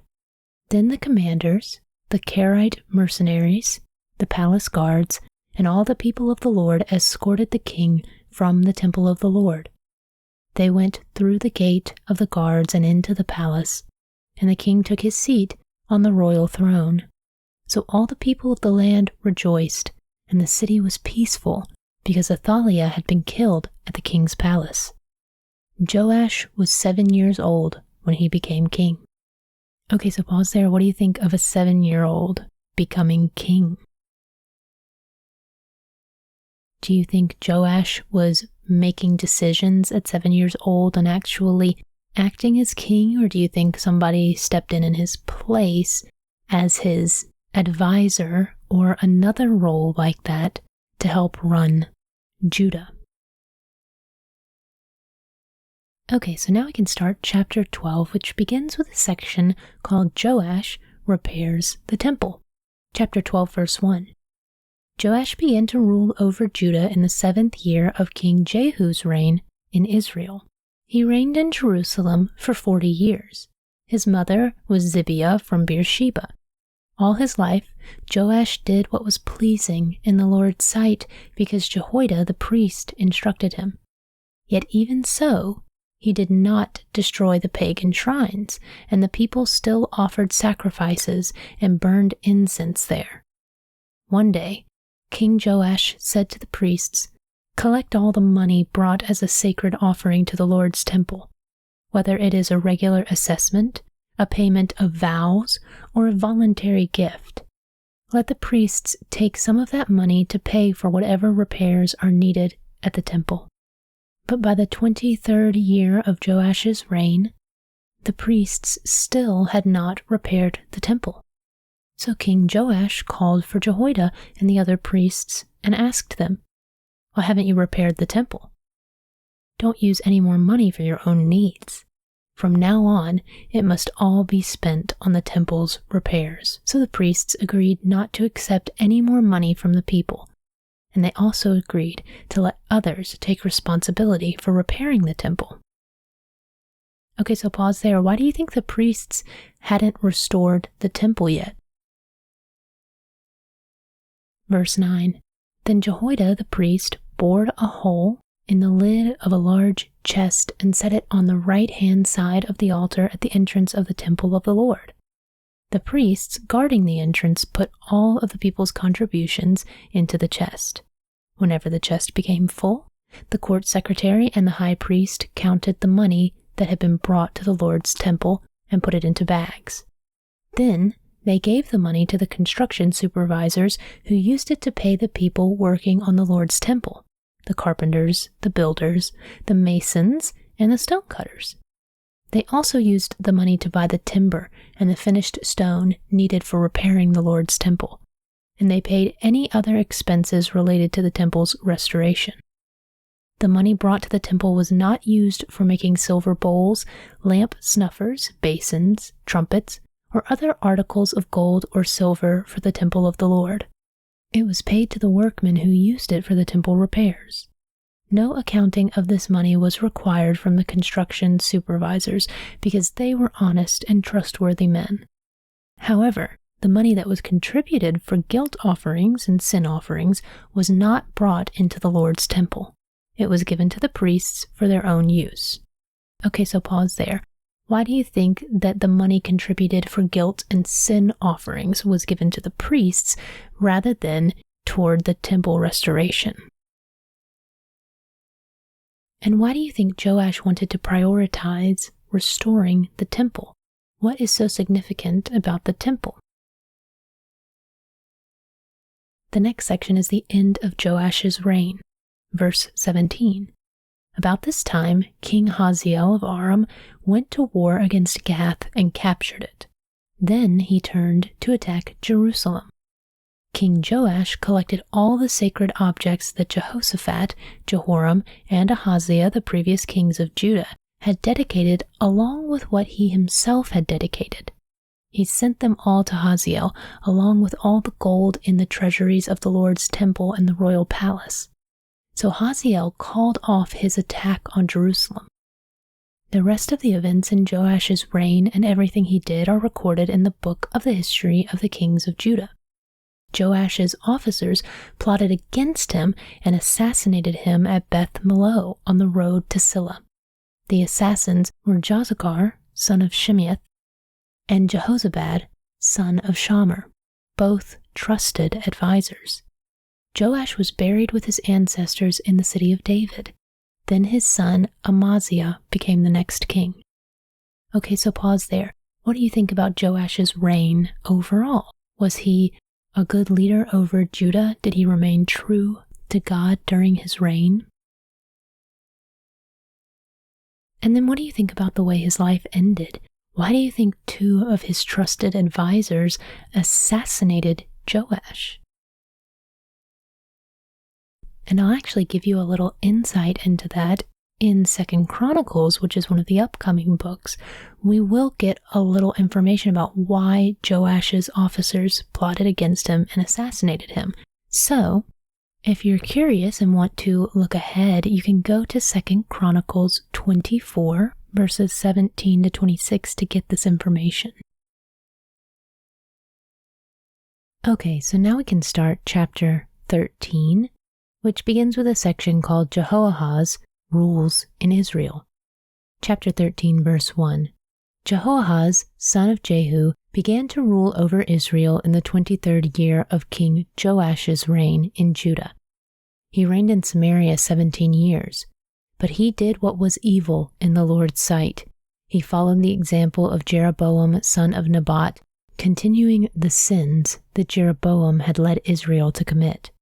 So the Lord was very angry with Israel, and he allowed King Hazael of Aram and his son Ben-Hadad to defeat them repeatedly.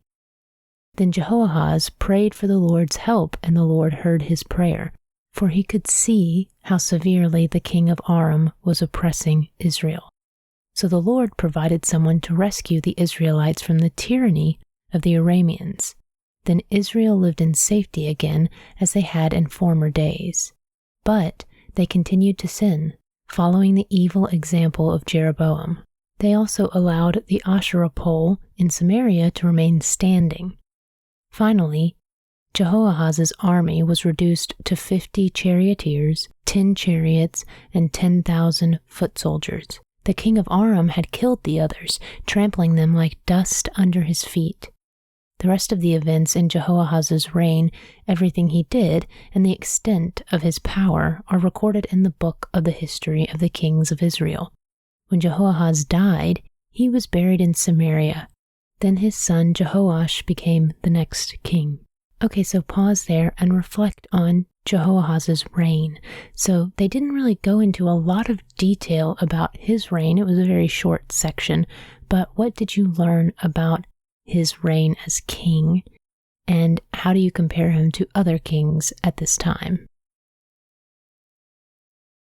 It says that he did what was evil in the Lord's sight, like kings before him, but it also has a section where Jehoahaz prays to the Lord for help, and the Lord does send help. What does that tell us about how the Lord provides for us and protects us even when we don't believe, or even when we don't trust in him, or even when we aren't treating him the way that we should be?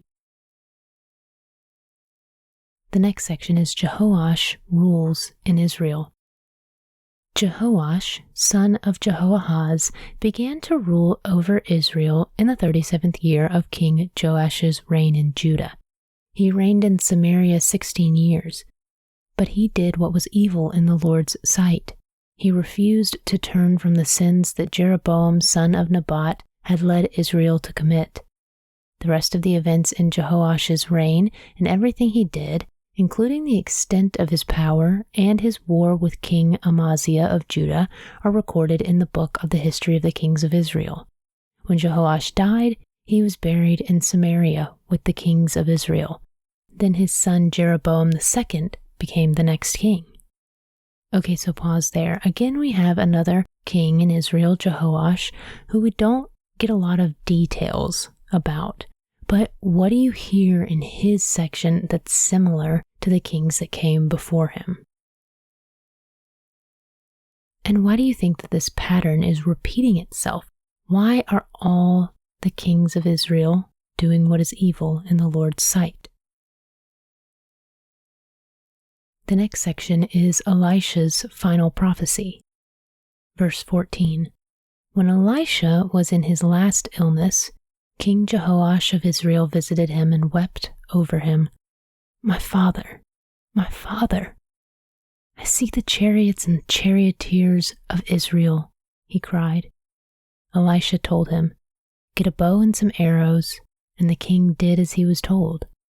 Elisha told him, Put your hand on the bow. And Elisha laid his own hands on the king's hands. Then he commanded, Open the eastern window. And he opened it. Then he said, Shoot. So he shot an arrow. Elisha proclaimed, "This is the Lord's arrow, an arrow of victory over Aram, for you will completely conquer the Arameans at Aphek." Then he said, "Now pick up the other arrows and strike them against the ground." So the king picked them up and struck the ground 3 times. But the man of God was angry with him. "You should have struck the ground 5 or 6 times, he exclaimed. "Then you would have beaten Aram until it was entirely destroyed. Now you will be victorious only 3 times. Okay, so pause there. What is the prophecy that Elisha is making in this section? Why is this a significant prophecy? Why is it important that Israel defeat the Arameans? And then why was Elisha angry when Jehoash only struck the ground 3 times? How was Jehoash supposed to know that he should have struck the ground more than 3 times? And remember, this is Elisha's final prophecy. So reflect on the person of Elisha. What is his significance in the Bible story? What prophecies did he make? And how did God use him to fulfill God's will for Israel and Judah? Verse 20. Then Elisha died and was buried. Groups of Moabite raiders used to invade the land each spring. Once, when some Israelites were burying a man, they spied a band of these raiders. So they hastily threw the corpse into the tomb of Elisha and fled. But as soon as the body touched Elisha's bones, the dead man revived and jumped to his feet. Okay, so pause there. What do you think about this story where this man's body just touches the bones of Elisha and he is revived and brought back to life? What does this tell us about God's power through Elisha? How was Elisha able to perform this miracle even after death? Verse 22. King Hazael of Aram had oppressed Israel during the entire reign of King Jehoahaz. But the Lord was gracious and merciful to the people of Israel, and they were not totally destroyed. He pitied them because of his covenant with Abraham, Isaac, and Jacob, and to this day he still has not completely destroyed them or banished them from his presence. King Hazael of Aram died, and his son Ben-Hadad became the next king. Then Jehoash, son of Jehoahaz, recaptured from Ben-Hadad, son of Hazael, the towns that had been taken from Jehoash's father, Jehoahaz. Jehoash defeated Ben-Hadad on 3 occasions, and he recovered the Israelite towns. Okay, so pause there because I want you to think about that verse 23, where it said that the Lord was gracious and merciful to the people of Israel. They were not totally destroyed, and he pitied them because of his covenant with Abraham, Isaac, and Jacob. So what was it about that covenant that made God pity Israel? Why was that covenant so important and powerful to God? This is important because, fast forwarding a little bit to the New Testament, if Jesus is the new covenant, then how does this translate to God's relationship with us in modern times? If he used the reminder of the covenant with Abraham, Isaac, and Jacob to remind him of his love for Israel, how does he use the covenant that he made with us through Jesus in our relationships with him? Okay, so now we can start chapter 14, which begins with a section called Amaziah Rules in Judah. Chapter 14, verse 1. Amaziah, son of Joash, began to rule over Judah in the 2nd year of the reign of King Jehoash of Israel. Amaziah was 25 years old when he became king, and he reigned in Jerusalem 29 years. His mother was Jehoaddin from Jerusalem. Amaziah did what was pleasing in the Lord's sight, but not like his ancestor David. Instead, he followed the example of his father Joash. Amaziah did not destroy the pagan shrines, and the people still offered sacrifices and burned incense there. Okay, so pause there. It says that Amaziah did what was pleasing in the Lord's sight, but not like his ancestor David. And then it shows a couple of examples of things that he did that were not pleasing to God. So what does that mean, that he did what was pleasing in the Lord's sight, but not like David? How did he differ from David? Verse 5. When Amaziah was well established as king, he executed the officials who had assassinated his father. However, he did not kill the children of the assassins, for he obeyed the command of the Lord as written by Moses in the book of the law. Parents must not be put to death for the sins of their children, nor children for the sins of their parents. Those deserving to die must be put to death for their own crimes. Amaziah also killed 10,000 Edomites in the Valley of Salt. He also conquered Selah and changed its name to Joktheel, as it is called to this day. One day, Amaziah sent messengers with this challenge to Israel's king Jehoash, the son of Jehoahaz and grandson of Jehu. Come and meet me in battle. But King Jehoash of Israel replied to King Amaziah of Judah with this story. Out in the Lebanon mountains, a thistle sent a message to a mighty cedar tree. Give your daughters in marriage to my son. But just then, a wild animal of Lebanon came by and stepped on the thistle, crushing it. You have indeed defeated Edom, and you are proud of it, but be content with your victory and stay at home. Why stir up trouble that will only bring disaster on you and the people of Judah? Okay, so pause there. Why do you think Amaziah sent this message to Israel? Why do you think he wanted to have a battle against Israel? And then what do you think of Jehoash's story about the thistle and the cedar tree? What do you think that story meant? And then why do you think Jehoash is trying to convince Amaziah not to go to battle with Israel? Verse 11. But Amaziah refused to listen. So King Jehoash of Israel mobilized his army against King Amaziah of Judah. The two armies drew up their battle lines at Beth Shemesh in Judah. Judah was routed by the army of Israel, and its army scattered and fled for home. King Jehoash of Israel captured Judah's king, Amaziah, son of Joash and grandson of Ahaziah, at Beth Shemesh. Then he marched to Jerusalem, where he demolished 600 feet of Jerusalem's wall, from the Ephraim gate to the corner gate. He carried off all the gold and silver and all the articles from the temple of the Lord. He also seized the treasures from the royal palace along with hostages, and then returned to Samaria. The rest of the events in Jehoash's reign and everything he did, including the extent of his power and his war with King Amaziah of Judah, are recorded in the book of the history of the kings of Israel.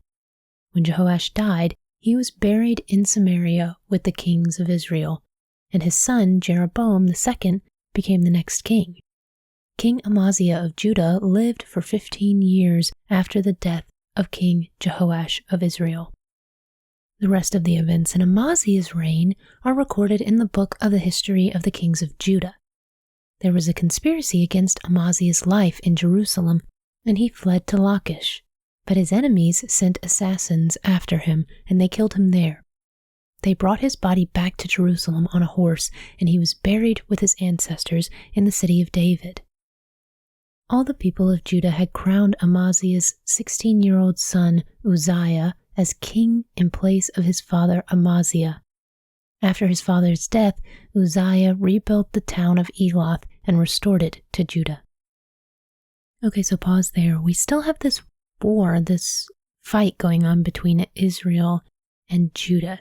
So what do you think about the situation that just happened between Amaziah and Jehoash? Why do you think Israel was the victor in this fight? The next section is Jeroboam II rules in Israel. Verse 23. Jeroboam II, the son of Jehoash, began to rule over Israel in the 15th year of King Amaziah's reign in Judah. He reigned in Samaria 41 years. He did what was evil in the Lord's sight. He refused to turn from the sins that Jeroboam, son of Nebat, had led Israel to commit. Jeroboam II recovered the territories of Israel between Lebo-Hamath and the Dead Sea, just as the Lord, the God of Israel, had promised through Jonah, son of Amittai the prophet from Gath-Hepher. For the Lord saw the bitter suffering of everyone in Israel, and that there was no one in Israel, slave or free, to help them. And because the Lord had not said he would blot out the name of Israel completely, he used Jeroboam II, the son of Jehoash, to save them. The rest of the events in the reign of Jeroboam II and everything he did, including the extent of his power, his wars, and how he recovered for Israel both Damascus and Hamath, which belonged to Judah, are recorded in the book of the history of the kings of Israel. When Jeroboam II died, he was buried in Samaria with the kings of Israel. Then his son Zechariah became the next king. Okay, so pause there at the end of that chapter. Why did God decide to give to Israel during this time rather than take away when Jeroboam II was in reign? How did God use Jeroboam II to quote-unquote save Israel? In what ways did Israel see prosperity during this time? Okay, so now we can start chapter 15, which begins with a section called Uzziah rules in Judah. Chapter 15, verse 1. Uzziah, son of Amaziah, began to rule over Judah in the 27th year of the reign of King Jeroboam II of Israel. He was 16 years old when he became king, and he reigned in Jerusalem 52 years. His mother was Jecoliah from Jerusalem. He did what was pleasing in the Lord's sight, just as his father Amaziah had done. But he did not destroy the pagan shrines, and the people still offered sacrifices and burned incense there. The Lord struck the king with leprosy, which lasted until the day he died. He lived in isolation in a separate house. The king's son Jotham was put in charge of the royal palace, and he governed the people of the land. Okay, so pause there. Why was Uzziah struck with leprosy? Verse 6. The rest of the events in Uzziah's reign and everything he did are recorded in the book of the history of the kings of Judah. When Uzziah died, he was buried with his ancestors in the city of David, and his son Jotham became the next king. Okay, so pause there. Again, we have these patterns repeating themselves. We have Uzziah also doing what is pleasing in the Lord's sight, but at the same time, not destroying the pagan shrines. So what do you think of Uzziah's reign in Judah? And now we're going to flip over from Judah to Israel with the next section called Zechariah rules in Israel. Verse 8. Zechariah, son of Jeroboam II, began to rule over Israel in the 38th year of King Uzziah's reign in Judah. He reigned in Samaria 6 months. Zechariah did what was evil in the Lord's sight, as his ancestors had done. He refused to turn from the sins that Jeroboam, son of Nebat, had led Israel to commit. Then Shallum, son of Jabesh, conspired against Zechariah, assassinated him in public, and became the next king. The rest of the events in Zechariah's reign are recorded in the book of the history of the kings of Israel. So the Lord's message to Jehu came true. Your descendants will be kings of Israel down to the 4th generation. Okay, so pause there. We have a lot of parallels going on. We've got the kings of Judah and the kings of Israel. As you read, I want you to think about them both. What are the differences between Judah and Israel? Is one group following God more closely while the other is rebelling against God? Are they both rebelling against God? Are they both following God? What are the differences, and why do we have this separation? Okay, so the next section is Shallum rules in Israel. Verse 13. Shallum, son of Jabesh, began to rule over Israel in the 39th year of King Uzziah's reign in Judah. Shallum reigned in Samaria only 1 month. Then Menahem, son of Gadi, went to Samaria from Tirzah and assassinated him, and he became the next king. The rest of the events in Shallum's reign, including his conspiracy, are recorded in the book of the history of the kings of Israel. The next section is Menahem rules in Israel. Verse 16. At that time, Menahem destroyed the town of Tappuah and all the surrounding countryside as far as Tirzah, because its citizens refused to surrender the town. He killed the entire population and ripped open the pregnant women. Menahem, son of Gadi, began to rule over Israel in the 39th year of King Uzziah's reign in Judah. He reigned in Samaria 10 years, but Menahem did what was evil in the Lord's sight. During his entire reign, he refused to turn from the sins that Jeroboam, son of Nebat, had led Israel to commit.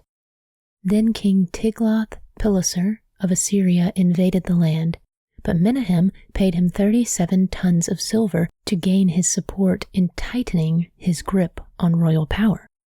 Menahem extorted the money from the rich of Israel, demanding that each of them pay 50 pieces of silver to the king of Assyria.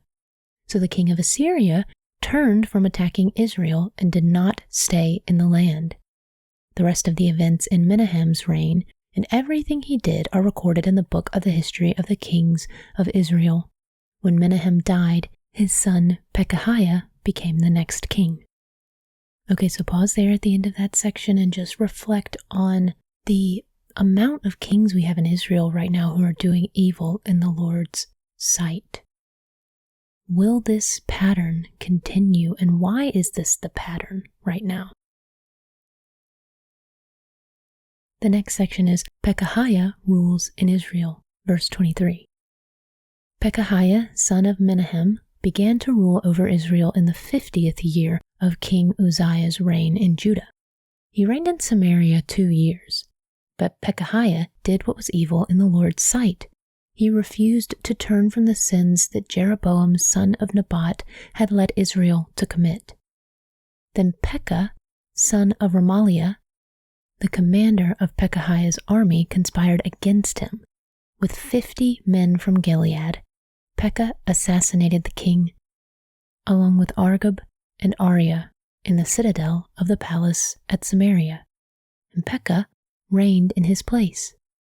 The rest of the events in Pekahiah's reign and everything he did are recorded in the book of the history of the kings of Israel. The next section is Pekah rules in Israel, verse 27. Pekah, son of Remaliah, began to rule over Israel in the 52nd year of King Uzziah's reign in Judah. He reigned in Samaria 20 years, but Pekah did what was evil in the Lord's sight.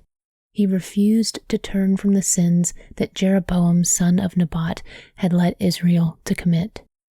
During Pekah's reign, King Tiglath-Pileser of Assyria attacked Israel again, and he captured the towns of Ijon, Abel-Beth-Maachah, Genoa, Kadesh, and Hazor. He also conquered the regions of Gilead, Galilee, and all of Naphtali, and he took the people to Assyria as captives. Then Hoshea, son of Elah, conspired against Pekah and assassinated him. He began to rule over Israel in the 20th year of Jotham, son of Uzziah. The rest of the events in Pekah's reign and everything he did are recorded in the book of the history of the kings of Israel. Okay, so pause there. Think about what the king of Assyria did. What did he take and conquer from Israel? What different towns and different regions, and what kind of impact do you think that would make on Israel at the time? The next section is Jotham rules in Judah. Verse 32. Jotham, son of Uzziah, began to rule over Judah in the 2nd year of King Pekah's reign in Israel. He was 25 years old when he became king, and he reigned in Jerusalem 16 years. His mother was Jerusha, the daughter of Zadok. Jotham did what was pleasing in the Lord's sight. He did everything his father Uzziah had done, but he did not destroy the pagan shrines, and the people still offered sacrifices and burned incense there. He rebuilt the upper gate of the temple of the Lord. The rest of the events in Jotham's reign and everything he did are recorded in the book of the history of the kings of Judah. In those days, the Lord began to send King Rezin of Aram and King Pekah of Israel to attack Judah. When Jotham died, he was buried with his ancestors in the city of David, and his son Ahaz became the next king. Okay, so pause there at the end of chapter 15. We only have 2 more chapters to go in this section, but the question I want to ask is, why do you think the kings in Judah are doing what is pleasing in the Lord's sight, while the kings in Israel are doing what is evil in the Lord's sight? What is going on between Judah and Israel?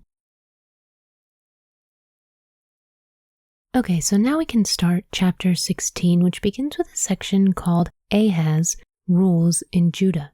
Chapter 16, verse 1. Ahaz, son of Jotham, began to rule over Judah in the 17th year of King Pekah's reign in Israel. Ahaz was 20 years old when he became king, and he reigned in Jerusalem 16 years. He did not do what was pleasing in the sight of the Lord his God as his ancestor David had done. Instead, he followed the example of the kings of Israel, even sacrificing his own son in the fire. In this way, he followed the detestable practices of the pagan nations the Lord had driven from the land ahead of the Israelites. He offered sacrifices and burned incense at the pagan shrines and on the hills and under every green tree. Okay, so pause there. We have Ahaz, who is one of the rulers in Judah who did not follow God and did not do what was pleasing in the Lord's sight. So why do you think Ahaz behaved this way, and what do you think about the actions he took as king? Verse 5. Then King Rezin of Aram and King Pekah of Israel came up to attack Jerusalem. They besieged Ahaz, but could not conquer him. At that time the king of Edom recovered the town of Elath for Edom. He drove out the people of Judah and sent Edomites to live there, as they do to this day. King Ahaz sent messengers to King Tiglath-Pileser of Assyria with this message: I am your servant and your vassal. Come up and rescue me from the attacking armies of Aram and Israel. Then Ahaz took the silver and gold from the temple of the Lord and the palace treasury and sent it as a payment to the Assyrian king. So the king of Assyria attacked the Aramean capital of Damascus and led its population away as captives, resettling them in Kir. He also killed King Rezin. King Ahaz then went to Damascus to meet with King Tiglath-Pileser of Assyria. While he was there, he took special note of the altar. Then he sent a model of the altar to Uriah the priest, along with its design in full detail. Uriah followed the king's instructions and built an altar just like it, and it was ready before the king returned from Damascus.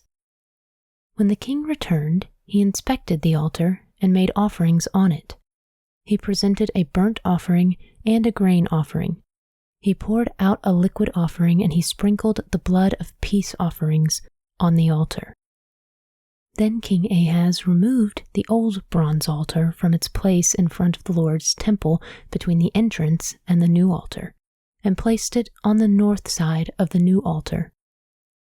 He told Uriah the priest, "Use the new altar for the morning sacrifices of the burnt offering, the evening grain offering, the king's burnt offering and grain offering, and the burnt offerings of all the people, as well as their grain offerings and liquid offerings.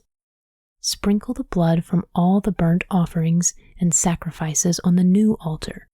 The bronze altar will be for my personal use only." Uriah the priest did just as King Ahaz commanded him. Then the king removed the side panels and basins from the portable water carts. He also removed the great bronze basin called the sea from the backs of the bronze oxen and placed it on the stone pavement. In deference to the king of Assyria, he also removed the canopy that had been constructed inside the palace for use on the Sabbath day, as well as the king's outer entrance to the temple. The rest of the events in Ahaz's reign and everything he did are recorded in the book of the history of the kings of Judah. When Ahaz died, he was buried with his ancestors in the city of David. Then his son Hezekiah became the next king. Okay, so pause there at the end of chapter 16. I want you to think about what Ahaz did in regard to the temple and the place of worship. First, I want you to remember, what was the temple? What was it made out of, and what was it used for? What changes did Ahaz make to the temple? What do you think motivated Ahaz to make these changes? And why do you think Uriah went along with what Ahaz said? Do you think what Ahaz did is what God wanted for the temple, or did Ahaz make these decisions on his own? Okay, so now we can start the last chapter of this section, 2 Kings 17, which begins with a section called Hoshea Rules in Israel. Chapter 17, verse 1. Hoshea, son of Elah, began to rule over Israel in the 12th year of King Ahaz's reign in Judah. He reigned in Samaria 9 years. He did what was evil in the Lord's sight, but not to the same extent as the kings of Israel who ruled before him.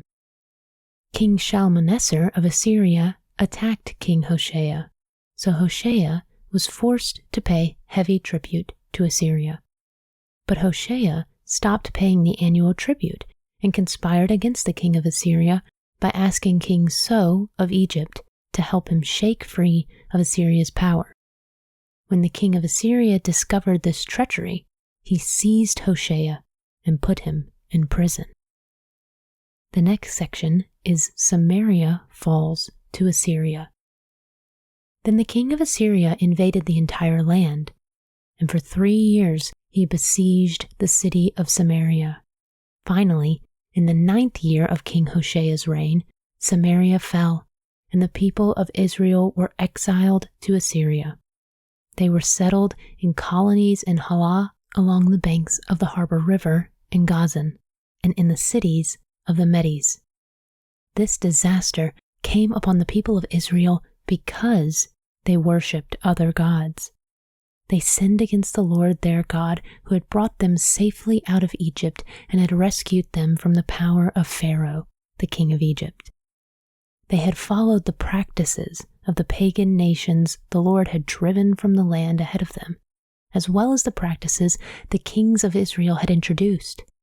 The people of Israel had also secretly done many things that were not pleasing to the Lord their God. They built pagan shrines for themselves in all their towns, from the smallest outpost to the largest walled city. They set up sacred pillars and Asherah poles at the top of every hill and under every green tree. They offered sacrifices on all the hilltops, just like the nations the Lord had driven from the land ahead of them. So the people of Israel had done many evil things, arousing the Lord's anger. Yes, they worshipped idols, despite the Lord's specific and repeated warnings. Okay, so pause there. What have the Israelites done to make God angry? And what was their consequence because of that? And why do you think God is reacting to their sin now? What do you think is going to happen to the Israelites? Will they continue to turn away from God? Will they turn back to God? Will we see them come back to God? And then potentially have another time in the future where there's a period of the Israelites turning away from God? What do you think is going to happen? And I also want to ask, because I think it's easy to say, well, why is Israel doing this? Why is Israel falling away from God again? Why are the kings behaving this way? But I want you to be self-reflective and think about the ways that we fall short of God and the ways that we can often see ourselves in the same patterns of sin. And how do we receive love and grace and forgiveness and restoration from God in our own lives? Verse 13, again and again the Lord had sent his prophets and seers to warn both Israel and Judah. Turn from all your evil ways, obey my commands and decrees, the entire law that I commanded your ancestors to obey and that I gave you through my servants, the prophets. But the Israelites would not listen. They were as stubborn as their ancestors who had refused to believe in the Lord their God. They rejected his decrees and the covenant he had made with their ancestors, and they despised all his warnings. They worshipped worthless idols, so they became worthless themselves. They followed the examples of the nations around them, disobeying the Lord's command not to imitate them. They rejected all the commands of the Lord their God and made 2 calves from metal.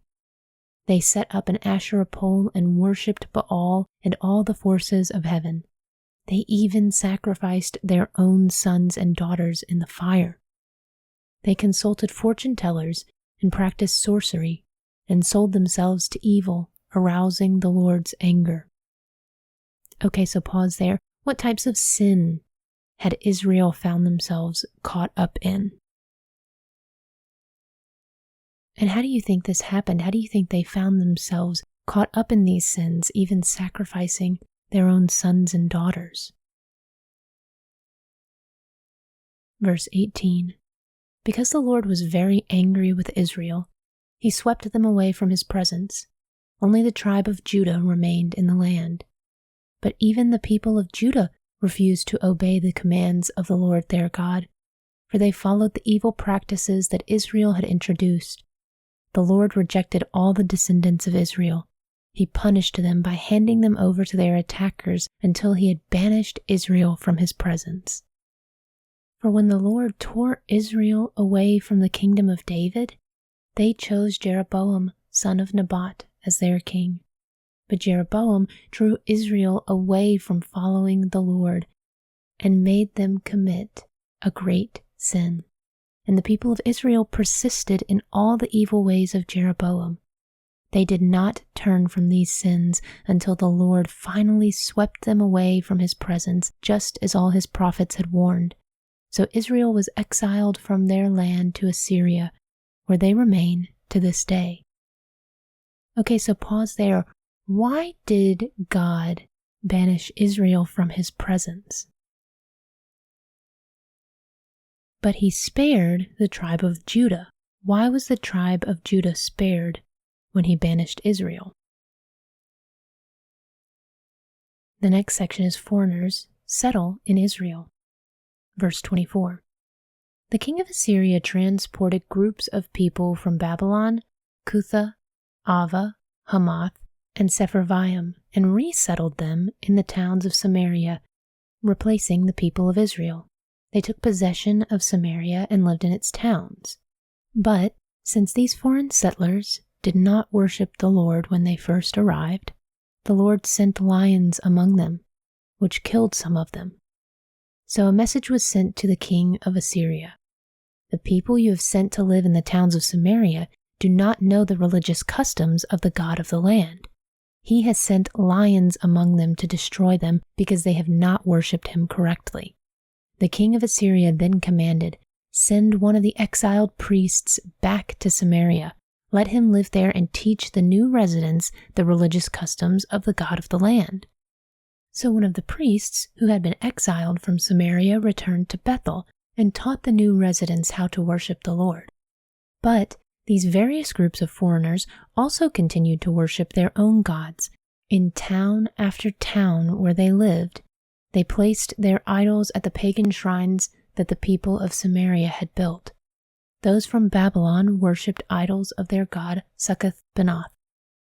Those from Cutha worshipped their god Nergal, and those from Hamath worshipped Ashima. The Avites worshipped their gods Nibahaz and Tartak, and the people from Sepharvaim even burned their own children as sacrifices to their gods Adramelech and Anamelech. These new residents worshipped the Lord, but they also appointed from among themselves all sorts of people as priests to offer sacrifices at their places of worship.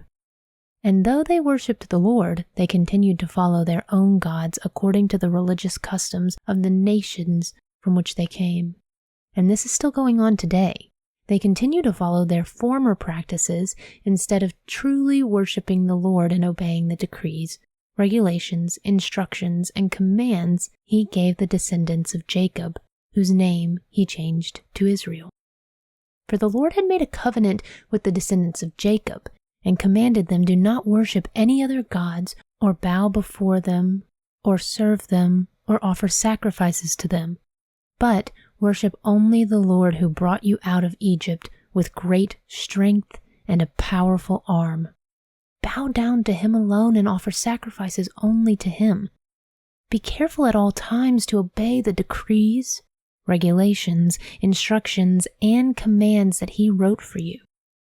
You must not worship other gods. Do not forget the covenant I made with you, and do not worship other gods. You must worship only the Lord your God. He is the one who will rescue you from all your enemies." But the people would not listen and continued to follow their former practices. So while these new residents worshipped the Lord, they also worshipped their idols, and to this day their descendants do the same. Okay, so pause there at the end of chapter 17 where we're stopping for today. So what is going on with the Israelites? What has happened to them? Think about their journey from Exodus until now. What changes have we seen? And this is a big shift to see this split between Israel and Judah. So what do you think is going to happen next? Okay, so that was a very long episode this time. We covered a lot of ground as we continue on in the history of Israel and the kings who ruled during this time. And we will finish 2 Kings next time as we continue to learn about this history. Thank you for listening, and I will talk to you in the next one.